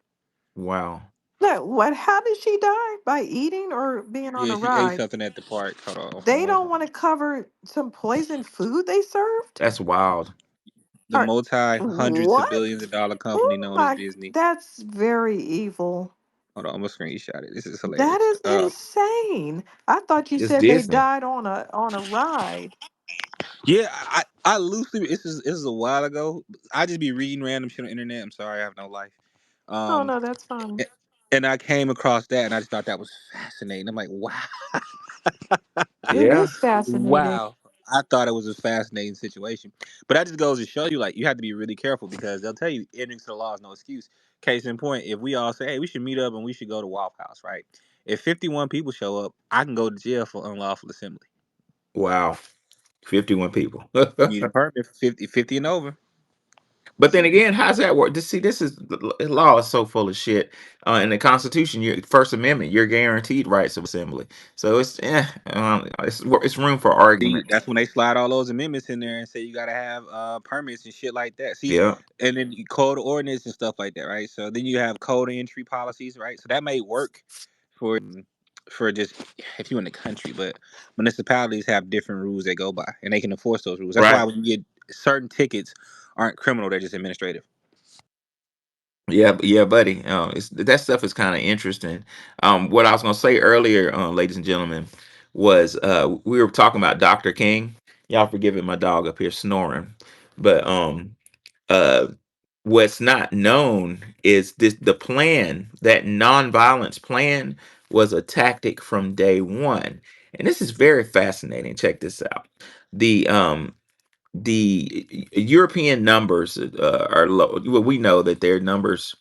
Dr. Francis Cress Welsing said that they have less than 7% of the world population, yet they dominate the world. So they've always been aware that they're a minority. You know, the whole projection thing, calling us a minority because they're a minority. Well, the reason why I brought that up is they cooked up a very brilliant. I'm gonna give credit where credit's due. A very brilliant plan to keep melanated people from reacting to violence in a sensible way. Like if somebody hits you, it's in nature. What happens if you back a wolf into the corner and start hitting him? He gonna bite the shit out you. That's just nature. Even in physics, when you hit a nail with a hammer for a fraction of a second, that nail hits back at you. You know, that's like just physics.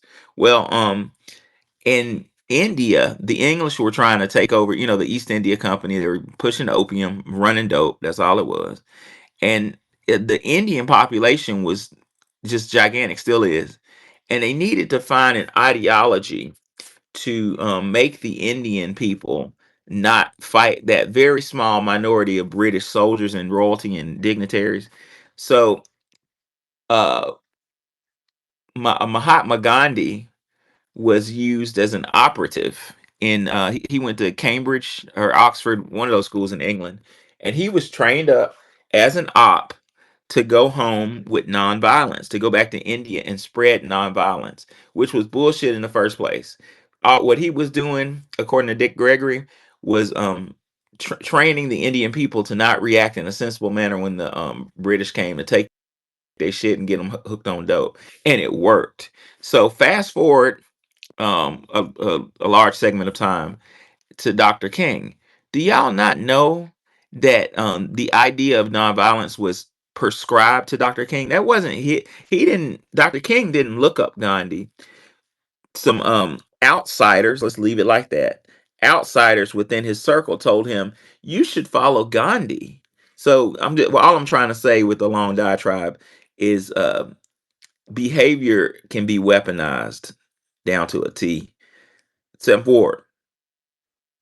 Yeah, I just wanted to say about Gandhi. His he was an anti-black racist. Yep. He spent his early years in South Africa, where he was a labor lawyer who represented a lot of the Indian migrant workers, and he had a newspaper where he published a op-ed, and he talked about how much he hated the black South Africans and He how he said supported. nigger. He said No, he called Nigger. Kafer. kafir, Kafers, he called kafir. them. Oh,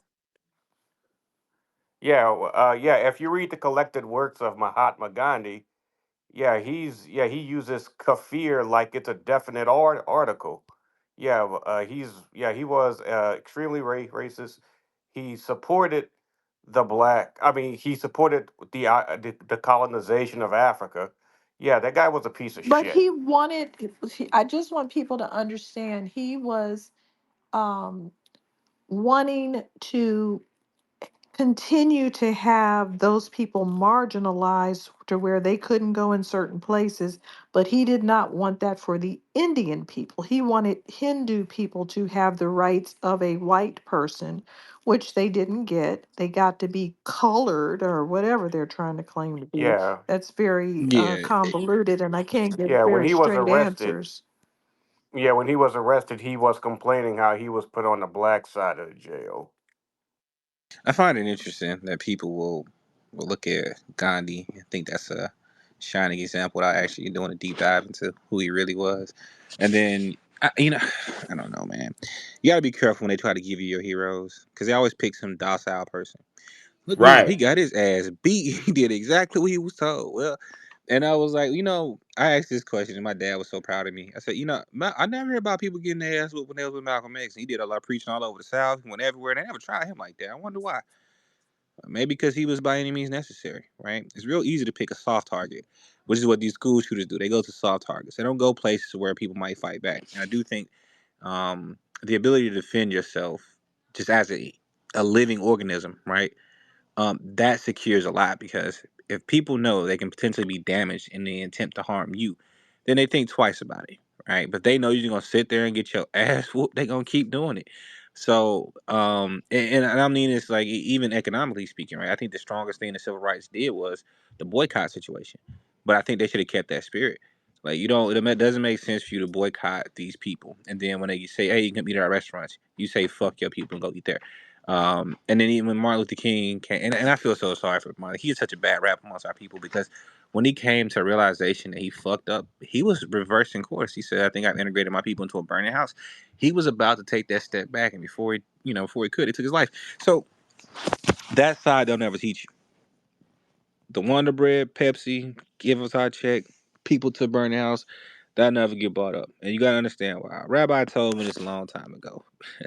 Don't let these people pick your heroes for you.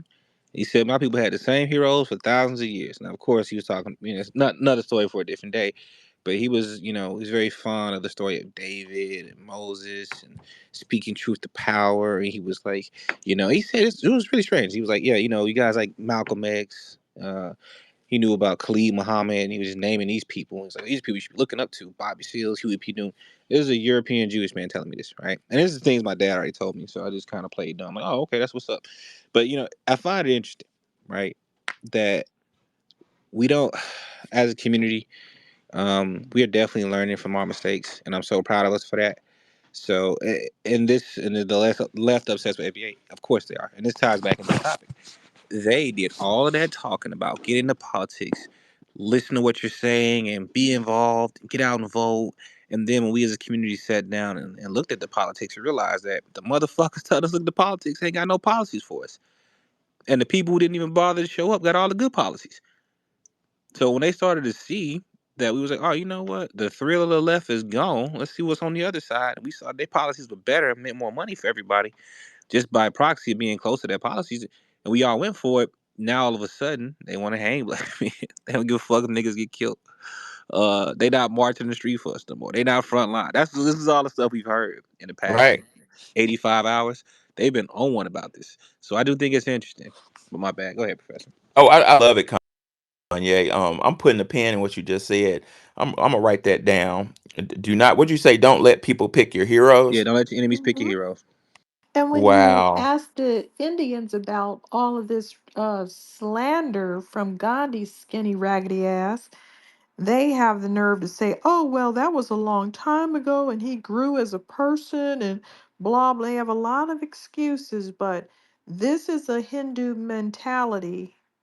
And way back when, the architect of the Indian Constitution said that wherever the Indian goes, no, he actually said wherever the Hindu goes, it's going to be a problem. That was a quote from an Indian man who crafted their constitution. Wherever the Hindu goes, it's going to be a problem because of they have a racist behavior that is built in, and they try to imprint that on people that they come into contact with, like us or whoever, wherever they go. They try to slip you into this caste system that's inside their mind. Very interesting. So Wani, do you? I've heard mention that that caste system was prescribed to them by the British. You think that's true, No, or absolutely not. That has okay, been their whole civilization is built on that. British people didn't even exist. okay. White people did not exist. It didn't. No, that is completely false. I was wondering about that. Hmm. That is false. They have been doing this for thousands of years before they ever saw a British person. They that is the way they structured their civilization. Based Wow. on caste systems, based on this is the military caste, this is the teacher caste, this is the clean out the toilet caste, and it's melded into their religious beliefs of karma. So if you come out and you happen to be a Dalit and you have to clean a toilet for the rest of your life, they feel like you don't get to try to move up to the military group or the what do Preacher you call group, or the what group did you mention? like the preacher. So it's like you Yeah, got like the priest, the teachers. There's another one I'm forgetting, like merchants.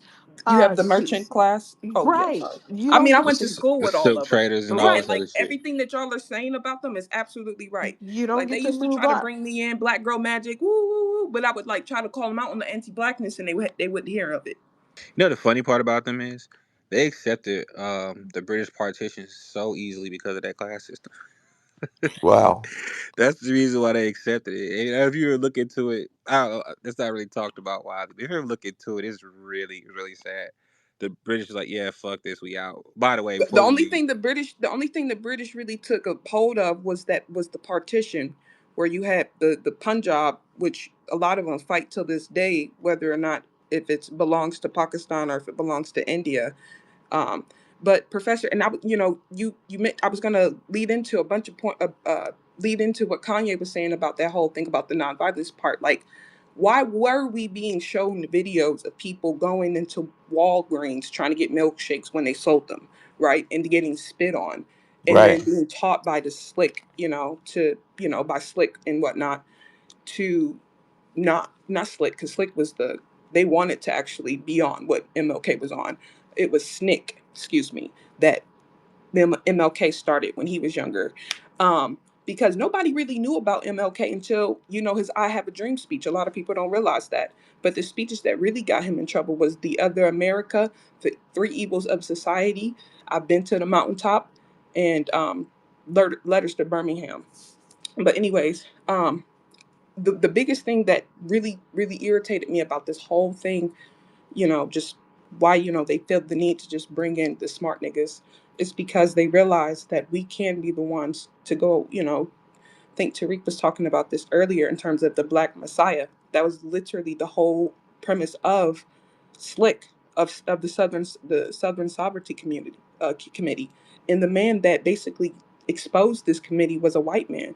So I feel like they make sure that they center in and put white journalists and white reporters and white anthropologists on these pieces to make it seem like, oh yeah, white people, we're the ones that's giving you all this information. I think his name is like Jerry West or whatever. yeah, but Jerry, you gotta think about it, right? like he the one that basically he exposed the Emmett Till case. He also exposed again the Southern Sovereignty Committee, but basically how it was literally politicians, governors, past presidents, doctors, lawyers, who all were a part of this committee, basically to take down the Black Messiah.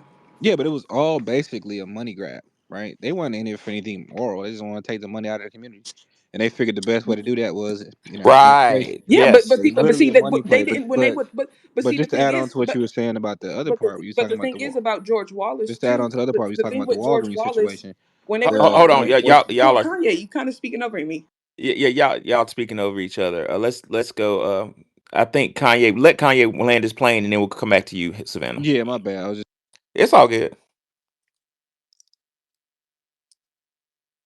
That was a double mute. yeah, no, my bad. I was just trying to add on to the last thing you But were I saying do about enjoy this information. This is something I don't know much about. I don't really know much about India. I know ancient Indian history, but this is interesting to me. Go ahead, Kanye. Yeah, I was just gonna add on to the Walgreens. She's talking about people getting spit on and shit, and you got to juxtapose that to what Elijah Muhammad was saying. He was saying, "Make your own neighborhood a good place to live." At the same time that they were trying to beg for a seat at the enemy's table, and I was just adding on to the last part of it that I forgot what I was talking about, but yeah, I just wanted to add on to Elijah Muhammad was saying, "Make your own neighborhood a good place to live." Go ahead, Savannah. Thank you. And that's, I mean, that's basically where I was trying to wrap it up too. It's just like basically when you look at their communities, they had people, they had everything in their own communities, and they were a community based group, the Nation of Islam. And again, they were practicing, you know, of the family, things that they didn't want us to practice, the debauchery of it all. But like I was saying, but going back to like how slick they were, just to wrap it up, when they were teaching us about the George Wallaces of the world, they left out that George Wallace was a Democrat, right? They Yeah, left out Dixie that the crack. liberals, Yes. yeah. So yeah, but yeah, go ahead. That's it. They were Yeah. just really slick about it all. Yeah, it's a Jedi mind trick. To quote Tariq Nasheed, it's but you know what? Here goes the thing. Now that we're waking up as FBA and discovering these tactics and tricks, let me tell you as a historian what the good news is for us. The good news is, for the most part, ladies and gentlemen, these people are one trick ponies. This is their trick. Like they don't have another trick. Um, it's all about the psychological manipulation, and we're on it. We're on it. You know what I'm saying? But I do find that history about India is very fascinating. So one a quick question, Wani, how did they how did they differentiate between the Dalit and the Brahmin? Do they look different, like phenotype? Are they light skinned, dark skinned, or That's a good question. A lot of the people in the north are lighter, and people in the south are darker, as you can see, the people on Andaman Islands. But as far as the cast goes, they want them to be lighter. They want to tell us that that's how it goes, but you could see that Kamala's mother was very dark and she was a Mhm. Brahmin, so it doesn't really go like that. Interesting. We got a new speaker. Let's hear Christian Hammer, and then we'll go back to Kanye. Come on, Christian.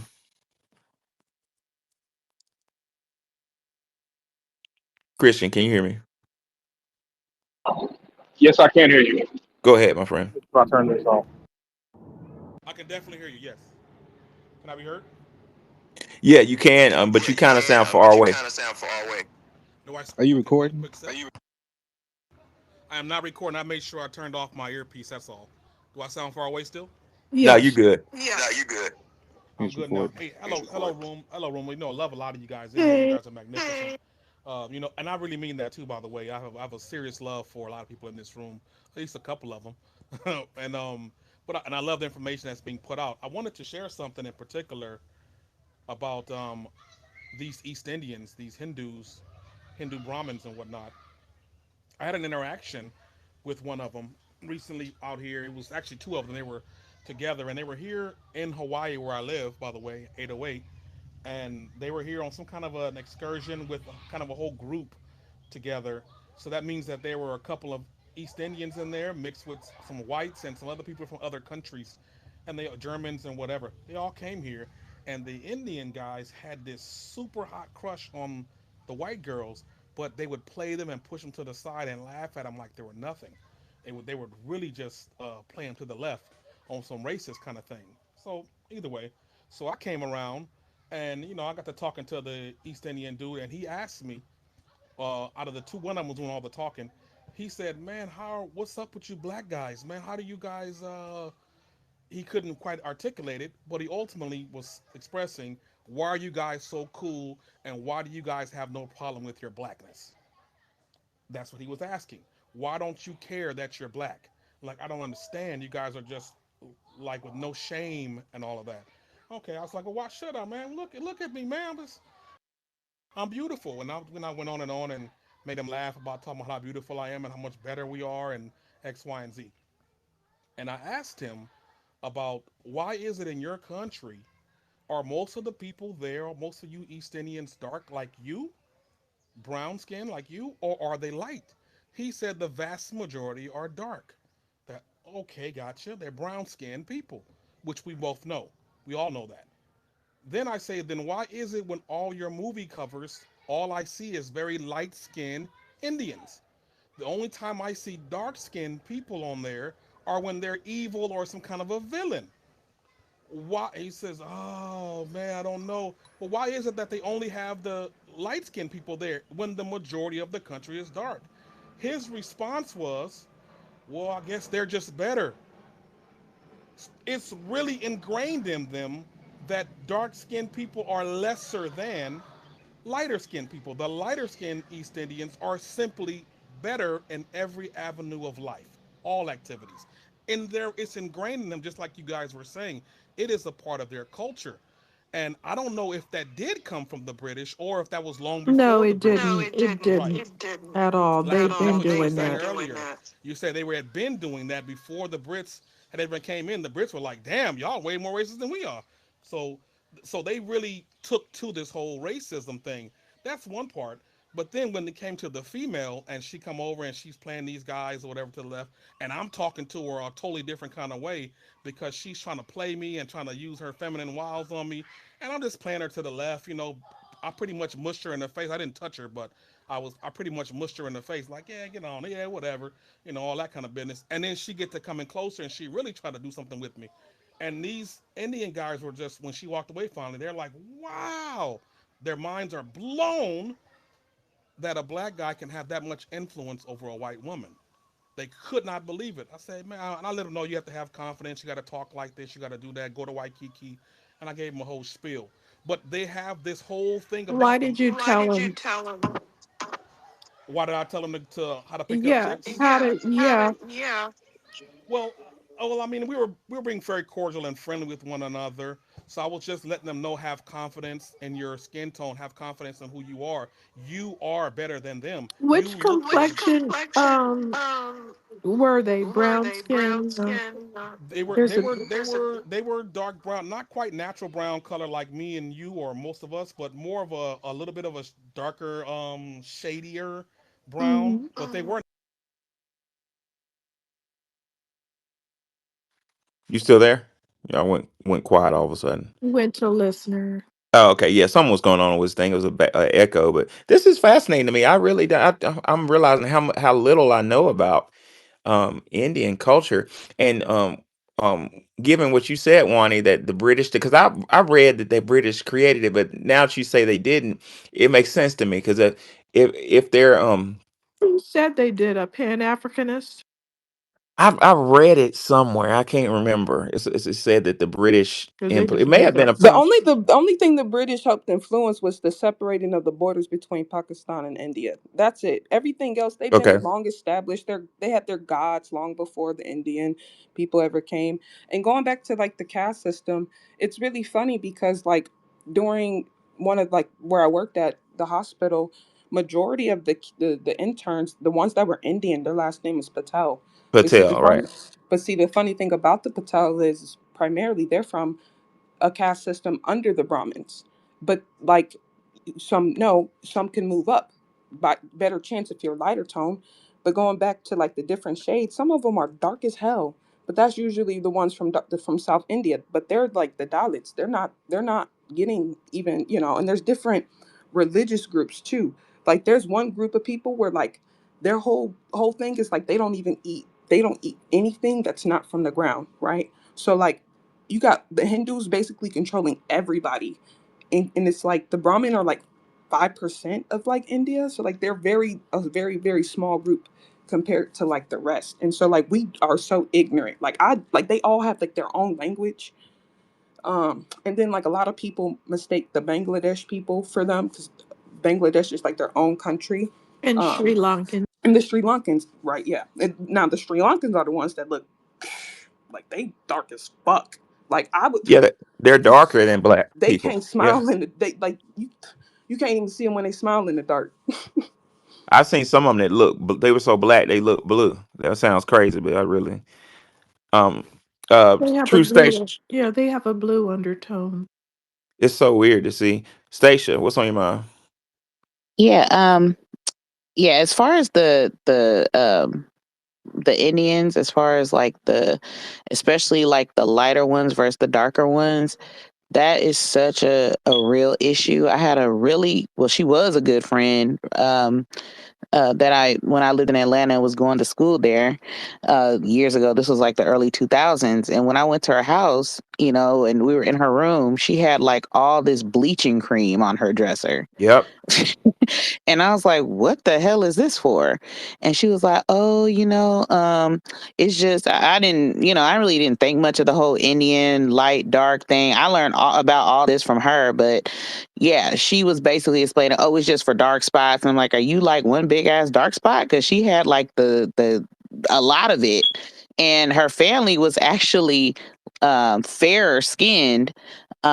But she had a problem. It's weird because she loved like black men dating, but if there was a dark skinned Indian man, she wanted nothing to do with him. Wow. Absolutely nothing to do with him at all.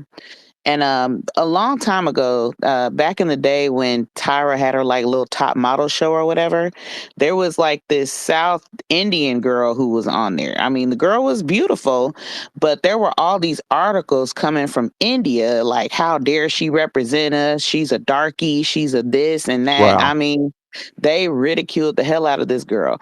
They seriously, seriously have a problem when it comes down to skin tone. And, and if they have that kind of vitriol towards each other, they don't think much of us. um, when it comes down to it. So, I mean, that's just something that's always been. It's gotten a little better. You notice the darker skinned Indians that come over here and get into media and on TV have a better career than trying to be on television or get any kind of notoriety over in India. But yeah, their caste system is crazy, and the way that they view each other, as far as skin tone, it is ridiculous. And you can't even lie and say that you a higher caste because like they all like whether or not they live like they all travel together. Like they go to the same country clubs, they go to the same vacation spots, they go to the same schools. They have like they are all interconnected. So you can't even lie and be like, yeah, my dad such and such. You can't. That's how it Oh, they know by your name and stuff. well, But I you mean, know, this you could try to change your name, the but like, s- oh the my bad. same sorry, the same thing is happening in South America though. They only show the lighter skinned people, they bleach, and they have the same identical attitude. So there's really no difference. And they hate their daughters. Like they treat their daughters like dogs, especially like the poorer sects of like the caste systems. And Well, I would. that's nothing to do, like I said, they don't deserve to pull the woman card if they have never fought for women's rights. If your daughters are being treated like trash, guess what you need to do? Guess what you need to do? You need to fight for human rights, children's rights, elder rights, women's rights, human rights. They never did that. But they expect to receive those rights over here on the backs of other people who fought for them. They're just lazy. They have never fought for any of these rights. In fact, one thing that really aggravates me is that they have a problem with raping little girls that are 7 to 8 years old. And you would think that's bad enough, but the issue is that after they murder them, after they Jeez. rape and drug them, and the parents say, "Hey, you murdered my daughter," they can't get justice. The Hindu people will come out and riot.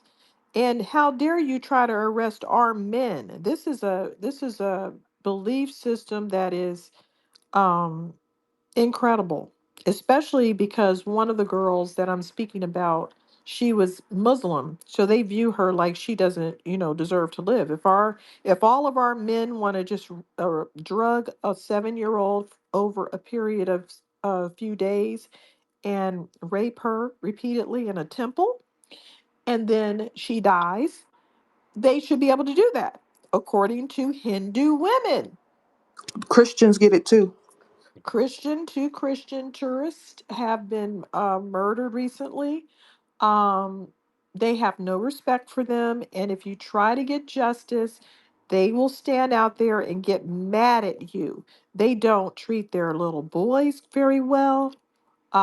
They have them dressed up in some weird outfits, pleasuring men. They don't care about children. They don't care about women. I don't know their views on older people, but they need to really do something with their human rights.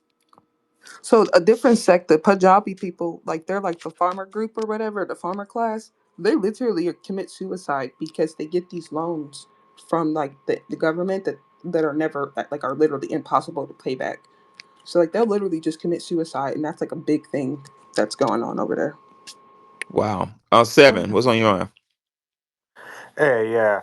You know, I just wanted to say that the colorism in India is so bad that that when they want to advertise products there, that they hire European models and put them in in traditional Indian dress, and that's how they sell the products there. Yeah, they because they see that if a white person or a white looking person is using it, that it helps sell the product.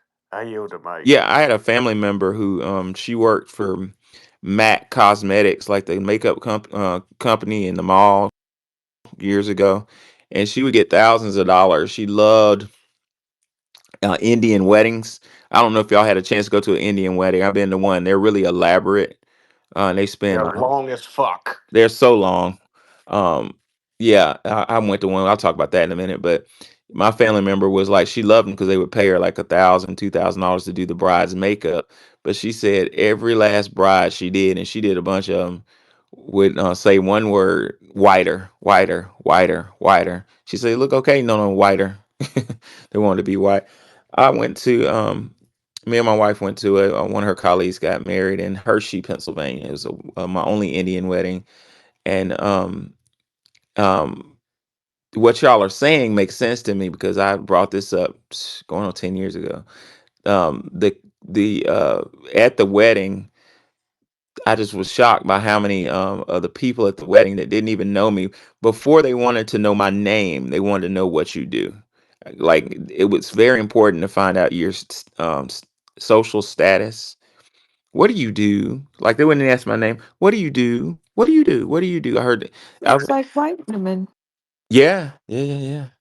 It was so odd seeing a bunch of brown people walk around, elderly brown people saying, "What do you do? What do you do for a living?" And what was really funny is if they didn't say the right thing, if you said, "Oh, I'm a secretary" or something, they'll say, "Excuse me," and walk off. You know what I'm saying? And it was explained to Why me that they do you think they were asking this to you particularly, or that's just the way they greet people? that's how well they definitely was doing it to me and my wife because we're black. But I heard it, and my wife explained their culture. She said that they don't want to waste their time. Their social status is outrageously important to them. So if when you say like you say, well, I'm a or something, they'll say nice to meet you because they don't want to what they know they're not going to want a connection with you, so they break it apart real quick. But when you say, I'm a surgeon or some shit, then now we can talk. But I thought it was kind of ugly, but it was plain to me that that's just their culture. Is and these, of course, That's were that's how Brahmins. I that's how I was always on my little college friends, I guess you would call. I was on their necks because they would walk up to guys and go, "What do you do for a living?" I was like, "Hello, you're not even asking Yeah. their names."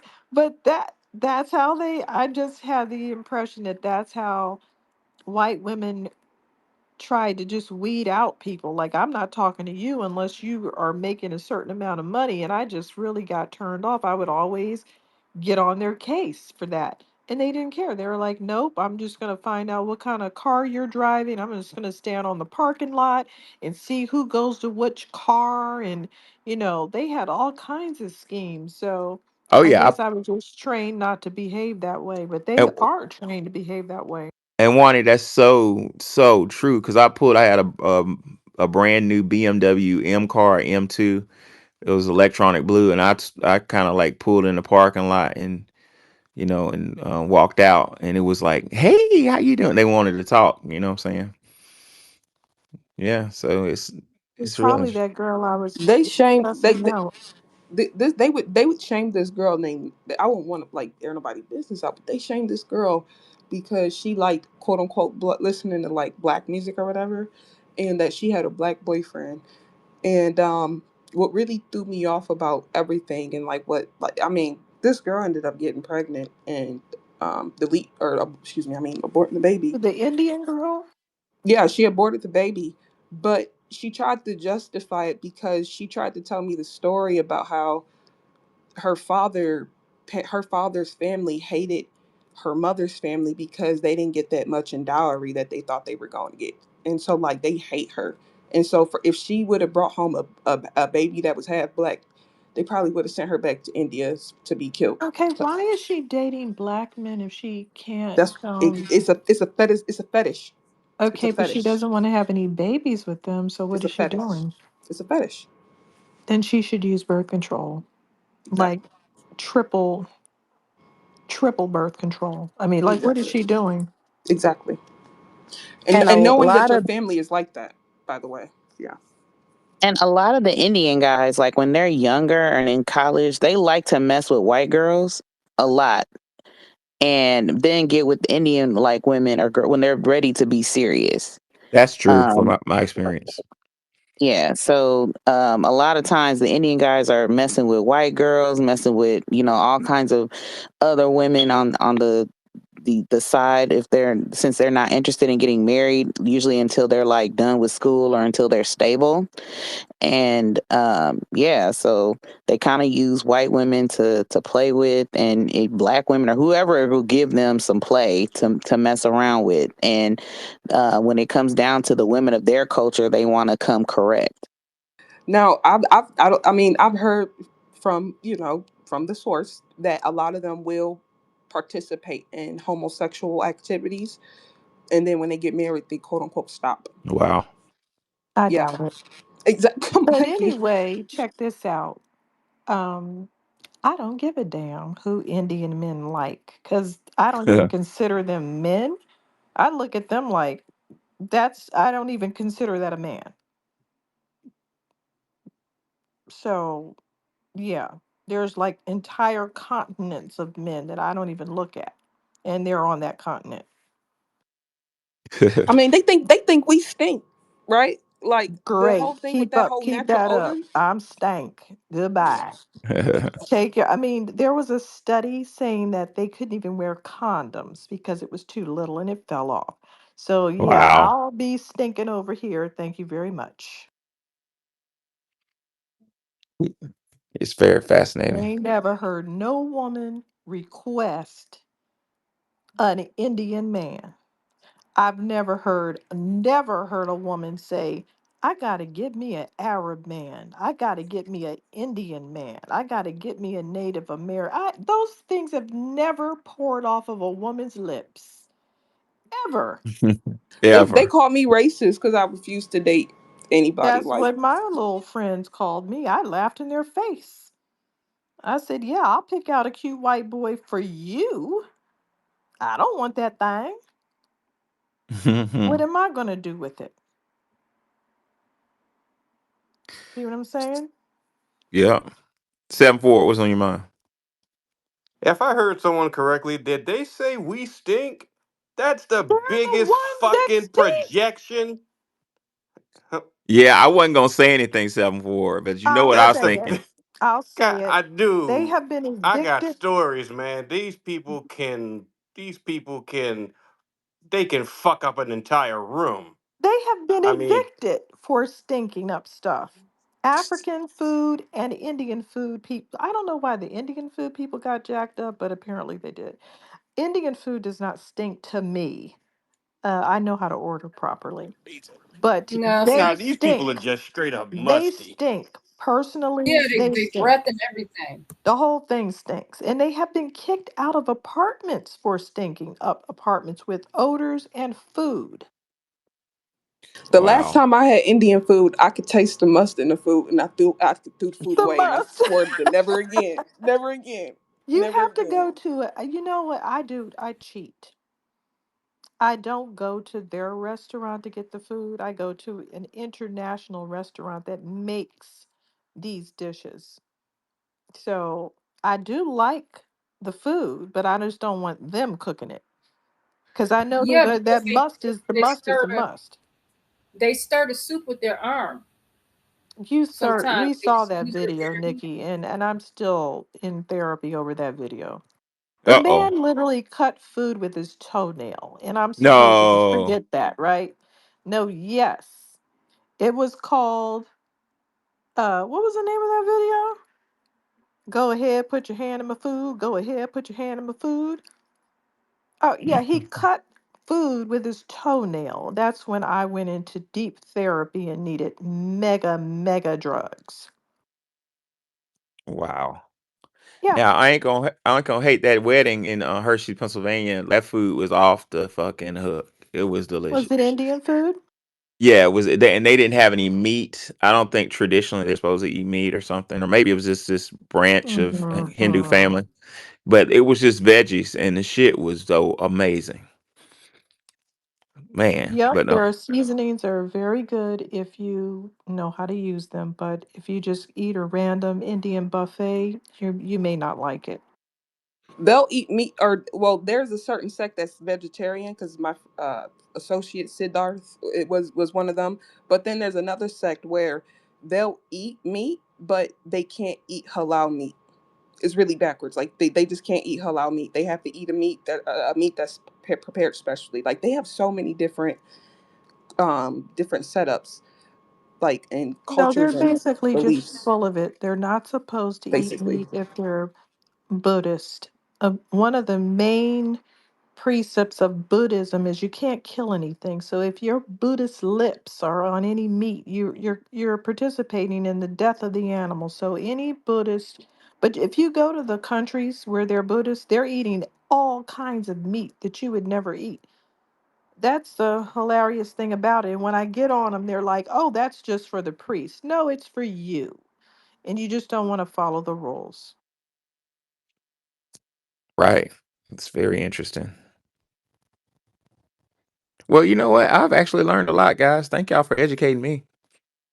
I've been proximal to this, to that culture for some time, but never really had time to look into it. I knew about the Brahmin caste. I read a book by Isabella Wilkerson called Caste, where she kind of talks about the Brahmin and the Dalit. Is it Dalit or Dalit? Um, I'm not sure. I think Dalit. Dalit. yeah, so I know a little bit about that. But what I'm gonna do some more research on is to find out how this is justified with their religion. Do you know, Wani? How do they justify It's the? in. It's yes, I do. Okay, It educate me. is the religion. It is the religion. Interesting. The religion says that if you're born a Dalit and if you have to clean a toilet for the rest of your life, that's because punished.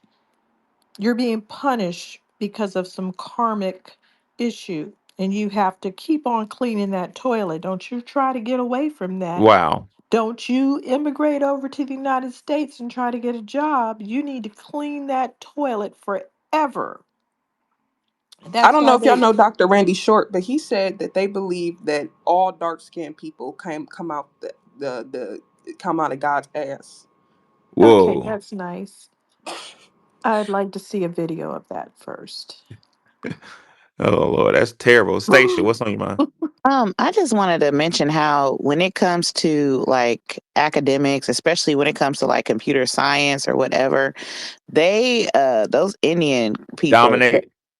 yes, and they are very close knit. Like if they have a study group and it's just them in it, and you try to say, "Hey, can I study with you?" or you guys are, they will not include you. They don't want to include anybody else. That's They because just they're cheating. That's not a study group. That's a cheating ring. a And you're cheating. not invited. You need to get your own cheating ring if you want to compete with them. Okay, well, that makes sense. But it just seems like yeah, when it comes to computer science, whatever they have going on, And they do have like a cheating ring study group or whatever, because there Are was you even trying this to be Indian. in are you trying to be in groups with them? No, this is what I've heard from like my brother who was in like a computer science class, and he was trying to get with other people, and was like, okay, there's these Indian guys, but they are very close knit. They don't want to like work with anybody else at They're all. very racist. They have Yeah. installed a caste system in the IT companies that they work in, and they're being Y- sued. Yeah, that's what you're looking Hmm. at. Okay. That's it. So they've Yeah. come back and they said that they fired back with a lawsuit that says, I'm Hindu, so I get to do this. So basically, they're saying my religion allows me to be a racist bigot in your country, that so the laws clash with their religion or whatever it is. They Okay, have that makes sense. Okay, so they are bitterly racist. So you might as well get into a study group with the Klan. You'd probably have an easier time because you at least you share the same culture. Trying to get into a study group with Indians, that is the most insane thing I've ever heard in my life. Yeah, I mentored a young man who was in the school of engineering. I was helping but this he was foundational Black American, and he let me know that um, they weed you out of the school of engineering. Like they don't want black males to go through, and they like you were saying earlier, they dominate the department, and real talk in Memphis, they kind of dominated those computer science jobs. FedEx has a gigantic IT department, and it was just from the outside looking in, looked like it was damn near 95% Indian, and they had their hierarchies within it. You know, I just don't know how this is legal. We're gonna go to Black Truth and then the 7-4. What's up, Black Truth? What's on your mind? Salute, brother professor. Salute, sister Nikki. Salute, sister Wani. It's always good to listen in. I can't believe you all were talking about me. I can't believe you found out that I was cheating. I've been cheating for so long. Man, these Mhm. guys are notorious cheaters, man. I grew up around a lot of them. They have like a pocket where I live, and man, I'm telling you, 100%. Wani, you are on point. These people are cheaters, notoriously. In high school, in college, uh, they they have these rings. Then I remember one time we were doing a test, and the graphing calculators, the TI. Last one I was using was the 84. Those calculators. When you I go made in it to to the do a TI test. 88. Oh, okay. So it's Yeah, up to that's 88 funny. now. When you go in to do the test, you know how you have to show that it says the data has been cleared and everything. Yep. They would literally go in and type that instead of actually clearing the calculator. I mean, these people are notorious cheaters. They have connections. I mean, it's do not think that these people are just, above intellectually in any way. No, they're notorious for cheating. But anyway, back to the topic of the room. Is the left obsessed with FBAs? And I would say yes. Just like a plantation owner is obsessed with what he deems or she deems is his or her property. They think, I mean, the political left has been comfortable with having us as essentially their voting slaves for the longest.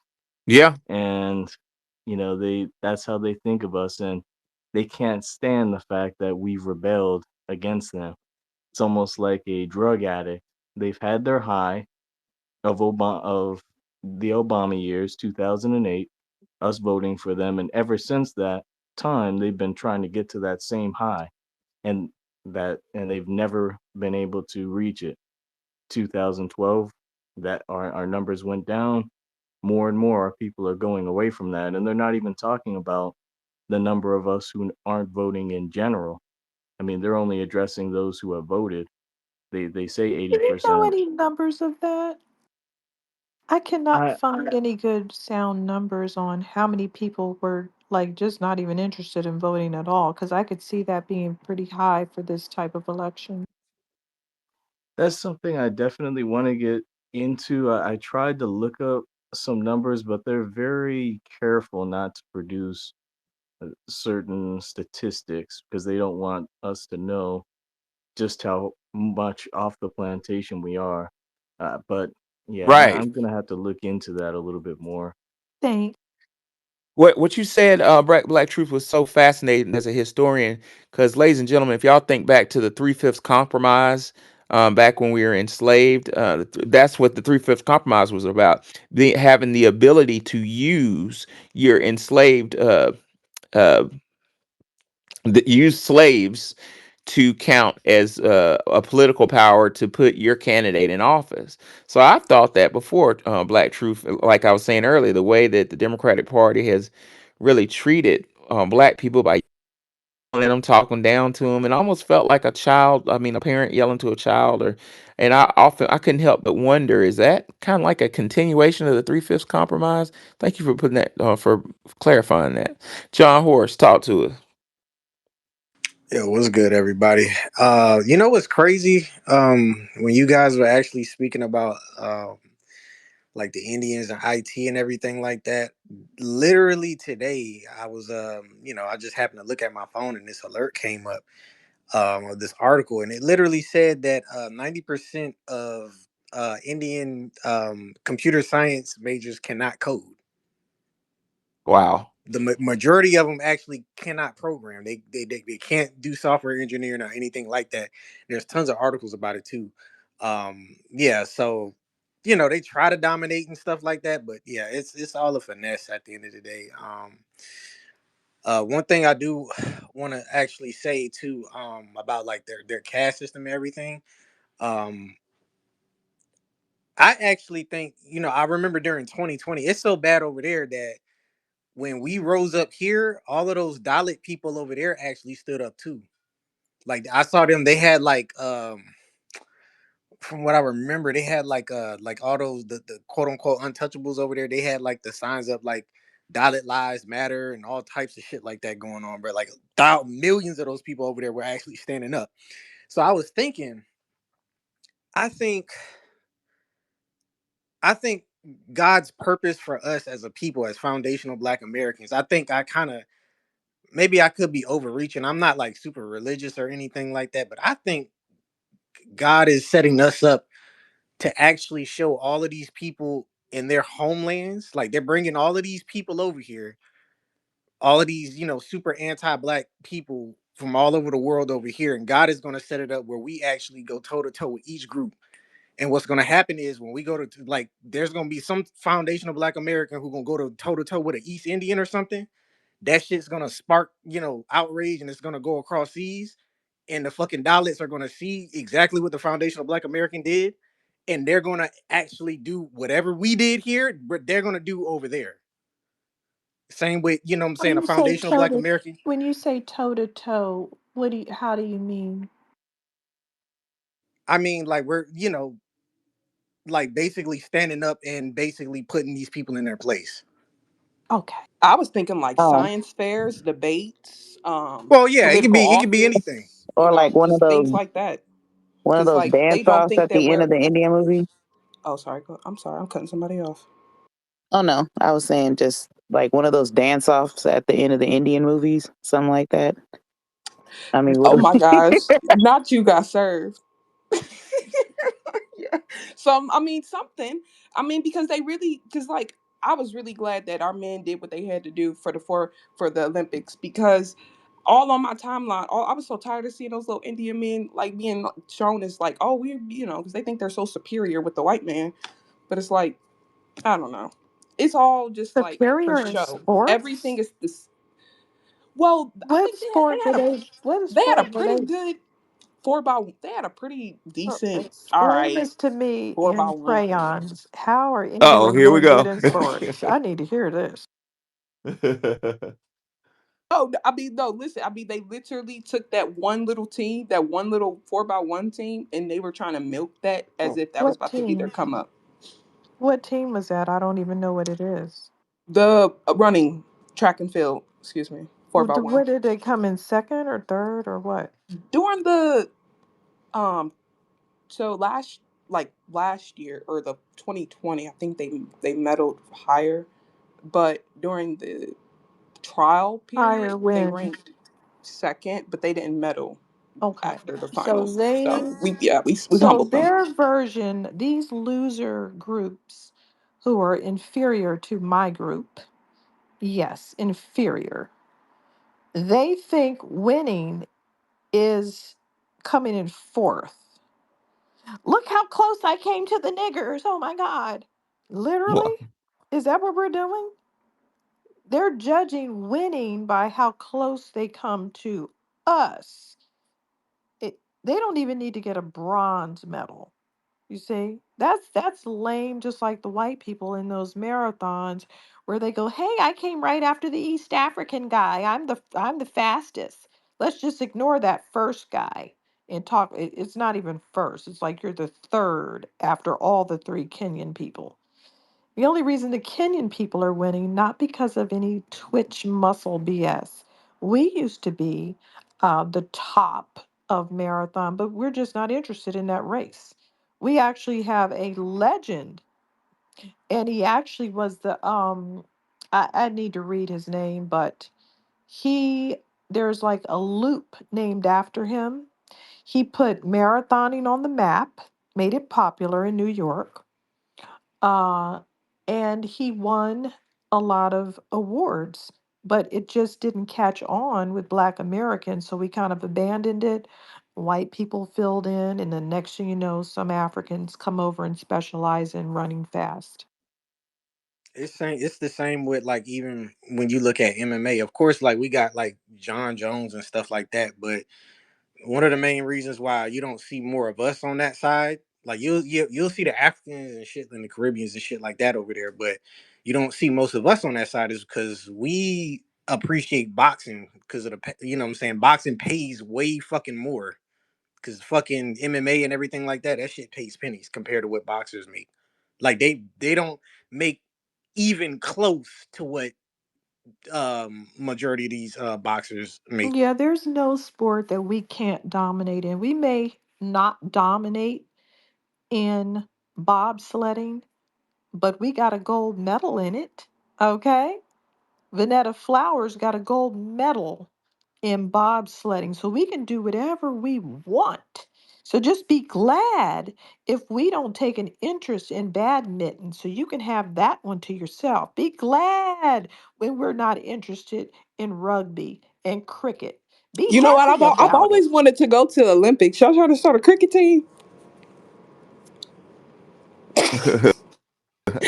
I mean, since they want to take over everything else, I mean, look at that hip hop fiasco. I mean, with our black oh people coming Lord, through, completely embarrassing. right? They said she retired or something. I was like, what the hell? Retired from what? Embarrassing herself at the Olympics? I mean, is that her Yes. career? Do you know that she gave herself a PhD in breakdancing, hippity hopping? Yeah, PhD girl. She made that up. She invented a whole BS degree and gave it to herself and then told the Olympic people that she had a PhD in it. And they actually went for it because it was someone white. Okay, if I That's did that, they would have kicked me out of the room and said, "There's no such thing as that, Yeah, they would have niggers." said yep. transcripts. I need sealed transcripts. Right. They hmm would have looked That's a at me like I was crazy. $1 million worth of whiteness right there. Exactly. It's terrible. All right, anybody? Anyway, Oh, I go ahead. just need to brag a little bit more. We won the entire Olympics, and everybody has to get under my knee and bow down. Okay? Bend the knee. We won. We always win. We always dominate.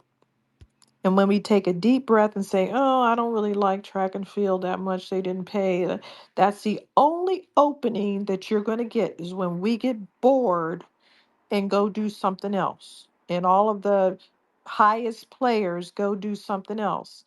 That's the only opening that a Jamaican is ever going to get. And also, I want to mention this, that same Jamaican that thinks they got that opening only got it because they came up and hung around us in America and trained with our coaches. So on your own, you cannot do anything. Ever. I have never witnessed it done before. You always have to come over and associate with us before you can even do anything in sports. Remember that. There's a Y'all had reason for talked that. about my bad. Y'all had talked about the Kefir boy in South Africa, and I read this book called Kefir boy. Excuse me. And basically, the man talked about when he first met his first black person, black American. It was Arthur Ashe, and he was a famous tennis player. And he was so amazed because the white South Afrikaners treated him like a white man, basically. Um, and he basically, I don't know. I thought that was interesting. And he used tennis to try to get over to the states. Um, but they, yeah, I thought that was. I don't just threw that out there. Yeah, it's very interesting. Black Truth, talk to us. But sorry, I just wanted to answer the second part of the question. The thrill is definitely gone, just like a drug addict. After you get that first high, the thrill is gone. And one last thing to say: the next time any of you call out Indians, I am going to purposefully ride on my elephant and run you down. No more accepting your phone calls. I'm Well, that sounds joking. good. No more Have talking on the phone. I love it. a, First have a good off, we are better at riding on elephants as well, so they can't win anything. Wani, I'm going to hang up the phone on you. The next Okay. time we're on the phone after you waited 35 minutes. All right, I- guys. I'd Have a like good to night. I'm talk to gonna you drop about down. my I'd like to talk to you about my Appreciate it. phone plan. Seven. Why did we leave the stage? I'm trying to get a better phone plan. I think we were on 7-4, and then John Horst. Yeah, thanks. You were mentioning all those people that are Indian in the FedEx working on the in the on the computers to get and stuff like that. A lot of Oh them are yeah, over here because of the H-1B visa program. absolutely. And I think, yeah, that's got to be abolished because that's taken away a lot of opportunities for people to get into the industry, to get those starter positions so they could gain the experience and stuff like that. Yeah. Maybe with the orange man in there, hopefully something will be done about that. But I'm not gonna hold my breath. I yield to Mike. That might be last on the list. We have tons and tons of illegals to deal with, and that's probably not going to be high on the list. Yeah, but you're right. H1 visas are like, yeah, they dominate in Memphis. It's a whole neighborhood next to our old neighborhood was is just dominated by Indians, and they I don't know how they get those jobs, but they keep them. Like I would say, 90% of that division was Indians. At FedEx, and it's good money too. 90,000 a year. John Were they Horst. Sikh Indians? Do you know? Did you see any I don't. turbans in there? I don't think they were Sikh. I don't think Okay, so great. because of the designs they would draw all over the buildings and on their car and stuff. It looked like Hinduism. John Horst, what's on your mind? Oh no, I was just gonna ask the question too, is the left obsessed with FBA? Of course, bro. Like you gotta know, man, the slave master always has to obsess over his slaves. They gotta know where you at all times, what you thinking, you know what I'm saying? Like, they have to know everything that you doing, because if not, if they, you know, ease up on you one time, you gonna jump off that plantation. Not only if you just jump off that plantation, you might try to do something to the plantation. You know what I'm saying? So they have to they constantly these people are constantly, what I'm saying, down our throats. They constantly always have their eyes on us, especially the black men. You know what I'm saying? Like I said in the space before, the only group of people that the reason why the quote unquote powers that be have a problem with men is because the men are the ones that have, they have armed rebellions. So that's why they constantly, are always down our throats, always constantly trying to figure out what the men got going on. What do the men got going on? Like, they constantly always attacking the men. They have to do that. Because if they don't, what I'm saying, they understand if anybody in the United States has a mass vendetta against the powers that shouldn't be, it's black American men, foundational black American men. And they know it's just, they're just pretty much just biding for time. And so, the thrill is gone. You know what I'm saying? I would say I don't think they learned their lesson though. I think we need to whip that ass at least four more times. Or you know what, not even four more times. I think we need to do it for like another 100 years. Since, what I'm saying, they got what, about 50, 60 years on us. We need to give it to them for like 100. So like I don't think the Democrats have learned their lesson. So they need to lose in midterms and they need to lose again in 2028. Yeah, it's very interesting. Ethnic Tutney's.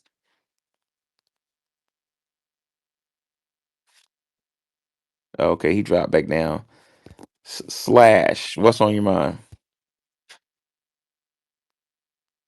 Slash, can you hear me?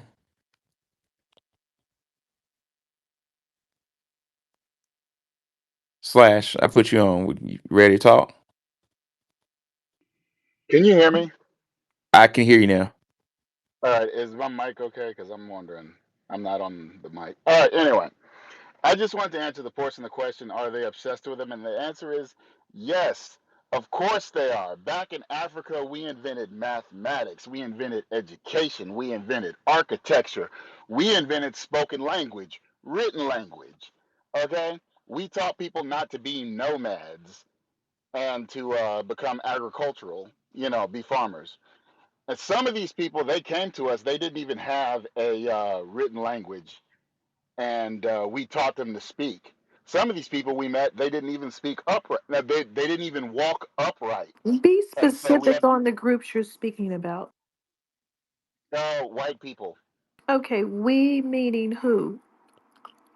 um, the Kemetic people. I'm sorry, Okay. people of Kemet. Back in ancient Africa and different things like that. The Arabs didn't even have Farsi until we taught them how to speak, Farsi and all the languages they have. Hebrew didn't exist before we invented it either. So they know who we are, they know what we've done, they know what we've accomplished. And they're wondering, we're kind of like superhuman to them in a sense because we've done so much for them and they know that. And they're just wondering, they know what they did to us and when are we going to take it back? So I really do think they are obsessed with us because we've given them so much and they've treated us so horribly that they have no choice but to wonder, but to be obsessed with us because they're paranoid. And that's all I have to say for the most part. Yeah, Well, and that ties into what the last speaker said. It's you have to micromanage because what I'm saying, if it gets out of hand, if you lose control of the handle of power, things will happen like what just happened. You know what I'm saying? But I don't know if they're going to get this one back. I think, ladies and gentlemen, I don't want to jump the gun and what they say jinx it, but I feel like the thrill trying to be gone. Somebody was trying to talk. I don't know if that was. I forgot what I was going to say. Oh, like I said, I think that they feel that all they need to do is just acknowledge us. Just, put on some twerking and look, we put a black person up on the stage. We're allowing you to hobnob with us. They don't feel that they have to be, intellectual with us or do anything tangible with us. But they're going to find out. I hope they never take power again. The country shifted red, and they need a timeout. They need to drop that alphabet mafia, and maybe they'll get another vote. Because I can't even imagine what decent person is voting for what they're talking about. They're not talking about anything. Damn, a timeout. They need belt to ass. Yep. F- Savannah, talk to me. You opened up the space and you were talking about the, the start and the creation of like the Knights of the Circle, Knights of Gold, of the Golden Circle. Knights of the Golden Circle. hmm So I thought it was really interesting, just like taking the time out, and I'm a history nerd. But looking back at it, when you look at the dates where the states started to turn red back in the 1860, like 1865, 1870s, that's when like the military had to step in. So like if history is repeating itself, um, like during the 1865, we all know what happened. Mm. Lincoln, quote unquote, freed the slaves, and quote unquote KKK rose again, right? And that's when, again, you saw black senators winning their states, and they were running as Republican. And unfortunately, the very first ones who ran, all got killed out. And you were explaining that story, like basically that was the same story for every other first black congressman, during Reconstruction. Excuse me, after Reconstruction. Excuse me. They all got murdered, basically, just like how you said it. They just got set up. They could have been buying baguette at the store. They were going to get killed. That was the plan. That was the goal. Um, but to say that it's like when people say the party switched, I always like, well, how? Because when we look at the policies that they enacted, because everyone's like, oh, that's the past. Well, look at the '90s, because we know it take about 20 years for a policy to go forth. If we're looking at the '90s and we're looking at Bill Clinton and everything that he pushed, child welfare. We talked about poverty and how no one does well with welfare. That's not the goal. It's not the goal, but that's what they pushed, right? And he used the trope welfare queen. You recycled that from excuse me, Reagan. And when you look at the force and the push, that whole statistic that if a third grader can't read, that's gonna, like, the higher chances of them going to jail, and them taking, forcefully and purposely taking out jobs that we once could make a really good living off of, that are now found in prisons. Like, they're purposely keeping their foot on our necks, and it's like the veil is lifting. Like Tupac said, the thug you hate, thug life, the hate you give little infants, F everybody. Eventually, we're all going to get on the same wave. Like in 2016, I was glad that Trump won, because I knew it was going to wake up a different, like with MLK speech, to two Americas. I knew it was going to wake up um, a lot of the racism, right, that we all thought was like sleep because we had a black president, quote unquote.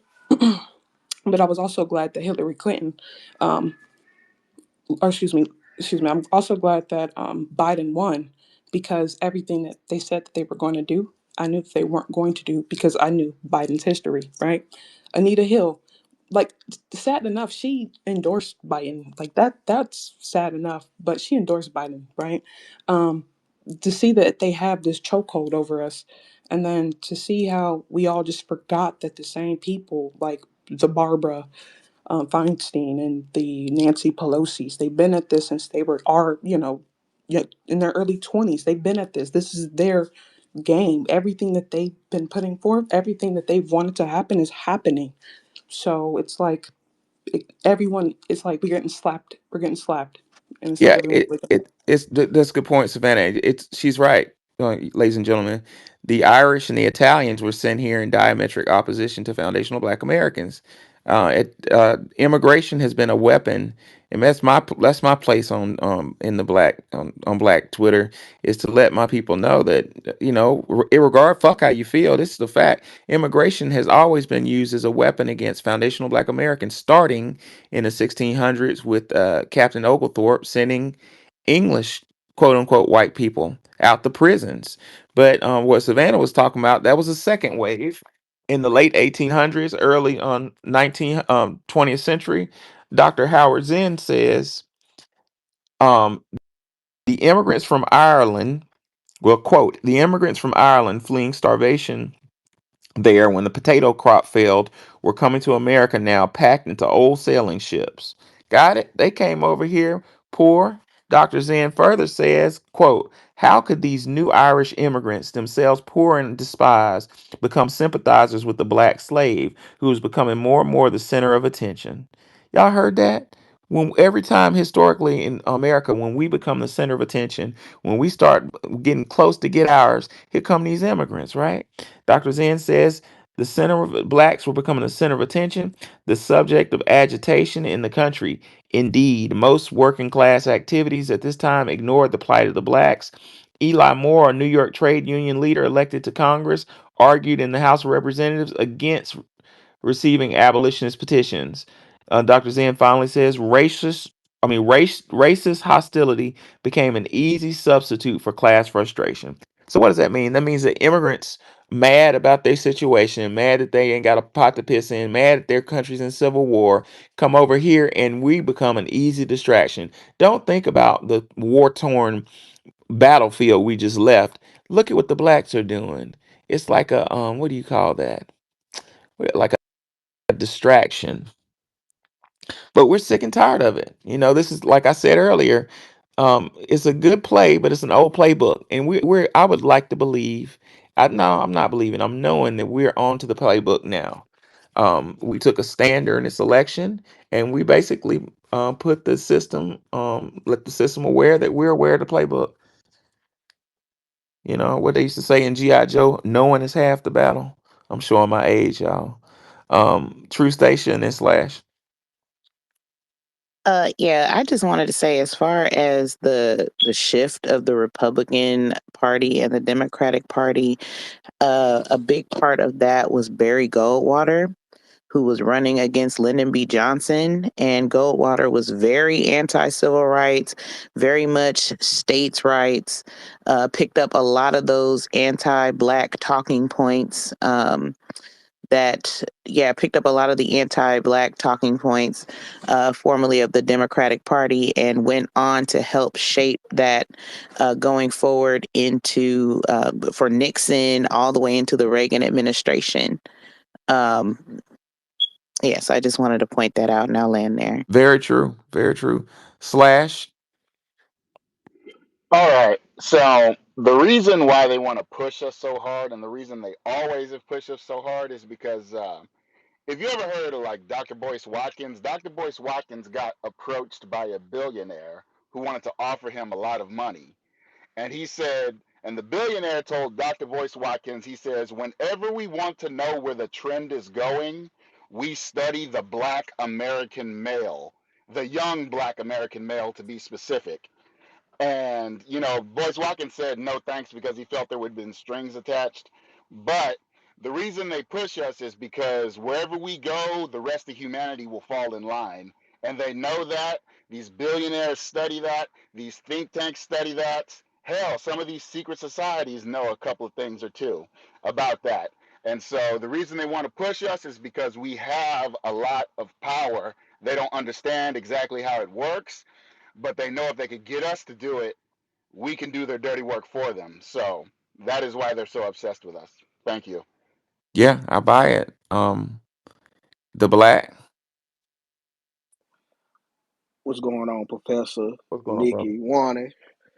Uh, it's funny that you said immigration has always been a negative towards us, and they use us as an outlet to distract themselves. Cause every country that they bring, like every set of immigrants that they bring here to America, if you notice, that's the same time where the Europeans are so called colonizing them or trying to take over their land, like the so called Native Americans when they was out there in Alaska trying to take over their land. They brought them here, and that's when they became some of the $5 Indians, and we became black and Negroes again. Uh, like you said, when they brought the Irish, that's when they started the Native American Party, and the first round of nativism started in. And it's crazy, and like the last speaker said, yeah, they do study us when it comes down to new trends. Because when when we do something, it's just alluring to everybody. And when you push us in a certain corner, where we don't have no other outlet to do things, we create something new because we can't do what we used to do because they shamed us out of it, made us make it feel like it was bad or uncivilized. So we go and try to combine different things and make something new. And they take over that by shaming us and doing the same thing. And it's like now it's no more different old races that they can dig up out of a book and say, like, we are these people, so this the new race. So now it's like they stuck in a corner instead of us being in the corner. We free. We just embracing all the knowledge and all the leftover trails and cookie crumbs that our ancestors left for us, and we putting the pieces together. Cause Facts. right now, it's basically like Francis Quest Wilson and Steve Coakley, like all those during the early '80s and '90s that was actually bringing the people together and calling out the Boule coons. They was pushed aside and called friends, and that's when they brought back the conspiracy theorists. And now we seeing that repeat again. Like anybody that talks against the mainstream narrative, like they say they're not mainstream or established, then you automatically conspiracy theorist or you're you're an extremist. That's really what they trying to push now. You're an extremist and you're dangerous, and it's all a facade, and we looking straight past it. So yeah, the thrill is gone. We ain't coming back home. We out here at the club. You know what I'm saying? In our little red dress, trying to say fuck them, fuck them. You know what I'm talking about? We looking for a new boo. Yeah, that's an interesting analogy. You say out here. Where you from? Memphis, Texas, Texas. Okay, yeah, Dallas. close enough. Dallas. Yeah, yeah. You see, you had to hit the her. I was like, that sounds like Memphis,. All right, we're gonna get a Let's see, Savannah. What's on your mind? Oh wow, I lost my train of thought. I was laughing. But dang, wow. Okay, so can we come back to me? I really forgot. Okay. Anybody else want to come up and share? I want to say I'm really happy with this space. I felt like it turned into a college lecture for a little while, like a college discourse. I learned a lot. I sat my ass down and learned about Indians. Now I need to find a good book to learn more about the caste system in India because that's fascinating me. Ladies and gentlemen, why is that fascinating to me? Because India is on the rise. India is playing a game that's very smart. They're playing their hand very well.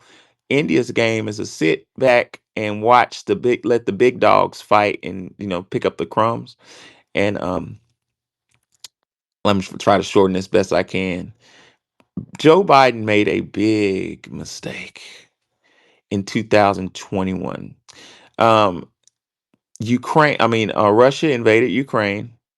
And Biden told them to get out, and Putin ignored them. And Biden thought it would be a good idea to cancel. Russia had billions of dollars in their banks. The United States canceled those dollars, made them like non existent. I guess he called them sanctioning. Y'all can remember this. Y'all remember when they went after Putin's yacht and they start seizing assets? Let me tell you why that was a colossal mistake. It was a mistake because the world was watching. China saw that. India saw that. Saudi Arabia or Saudi is what you said. Saudi Arabia saw it. South Africa saw it. Why do we care?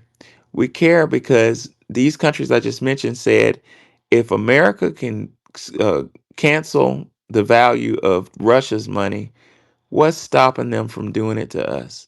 And in essence, in my academic opinion, that one move by Joe Biden created the precept which would create BRICS currency. There's a new currency online right now called BRICS. BRICS stands for Brazil, Russia, India, China, South Africa, and Saudi Arabia. And there are more countries on it. And here goes the fucked up part. BRICS currency is backed by gold. The United States, the dollar is not backed by anything. It used to be petrodollar. It was gold. My grandmother said back in the day you could trade in a $5 bill for some silver coins or gold cards or whatever. But Nixon took it off the gold standard. That's a whole nother lecture in itself. But BRICS currency is going live, and BRICS currency is backed with gold. Now, why is that dangerous to us? That's dangerous because America, and we do live in a fabulous country. Those of you who travel the world know how amazing America is. But we get all the nice things we get out of America because a lot of countries want to dollarize. They want to use the dollar. The dollar is powerful. However, when BRICS goes online and the BRICS currency is backed by gold, what's going to happen if all these countries that make our iPhones, like China makes our iPhone pennies on the dollar, all the clothes were made, Ralph Lauren made in Vietnam. What if these countries say, you know what, I don't want a dollar anymore. I want BRICS. And our dollar loses value. You see where I'm going with this? This is the world we're heading into. And India is playing their cards. They're playing their cards right on this. So I'm going to have to do some studying on India to learn more about that culture because I feel as though India is on the rise in the world stage. Well, I really enjoyed y'all. And I look forward to talking with y'all tomorrow. Wani, you had any last words? Nikki? I do. Come on with Besides good night, um, it. I'm looking at this Democrat who says that her final wish for Biden is to please pardon all the dreamers and ban their deportation. That is what this Wow. so called black woman's last final wish is. And that is why the Democrats are liquid garbage. Liquid garbage that clogs up my drain that I need to pour Drano on to get rid of it forever. They mean nothing to me. I will never vote for them for the rest of my existence. Thank you very much and have a nice night. Yeah, they need to One, be punished forever. They need to be one, punished forever. And what she just said, there's a picture of a black lady staring up at what's supposed to be Jesus. I think it's that Good Times picture, but it's really Joe Biden. But she's looking up at Jesus. That's exactly what I'm seeing when she's saying that. That's all I have. Well, Wani, when you said that, you made me think about the story of the Statue of Liberty. The Statue of Liberty was created for foundational Black American women. Do y'all know that? France created it as an apology, as a direct apology for Black women in America that were victims of the transatlantic slave trade because France got involved with it. But um, what was the lady's name who wrote the poem that usurped? Um, Yeah, the sonnet Give us your that poor, your changed it just because she gave money to put a to fix something on that monument and they put a little plaque up there with her poem on it. She was a Jewish immigrant, Ellis Island right, immigrant. A Jewish person changed the meaning of the Statue of Liberty away from the original meaning, which was a congratulations for winning the Civil War, which we were right, credited for winning, because Lincoln said, uh, without the black freedmen, we wouldn't have won the Civil War. And there's other quotes in case somebody says, oh, no, that's no, there's other quotes regarding us being responsible for winning and turning the tide of the Civil War. And it was there's a chain around the foot. It symbolized two things: the win of the Civil War and the end of slavery, the Emancipation Proclamation. An immigrant came in there and erased that and should have said, no, I don't want to erase the original meaning. I'll make a plaque, I'll make a poem, but it's going to be separate from the no, no, no. They enjoy ethnociding people because they're nothing. That's why they don't have anything to protect. What are they protecting? Nothing. They come right in here and identify as some big bland mob of what they call white. They don't right. have any culture to protect, so they don't mind rolling up into somebody else's business and erasing their rich culture because they don't have anything. They don't even understand the idea of cultural preservation. Real talk. Savannah, you remember what you had on your mind? Well, just to stay on topic, because what we always talk about this, I could bring that up another time. But going back to your interest on India and why I kind of like low key got a little interested and started asking more questions was because of it all comes down to birth rate, right? Um, India Yep. is right up there with China, but the thing is that India is not as advanced as China. But the thing that India is hoping to push to the world is that they want to become the manufacturers, like they want to become the new China, if things were to quote unquote change in terms of the power dynamics. Because though China has a large population, they're majority, oh, they're like elder, while India, like I think the medium age is like 21 or something like that. So there's different dynamics that's playing in their favor. So that's why they're like really like they got a lot of political edge in that aspect. And then also too, um, this was a great space and just yeah, thank you. Oh yeah, I enjoyed y'all. Ladies and gentlemen, I enjoyed y'all. I learned a lot and I took a couple notes. And I will see y'all tomorrow. Peace out.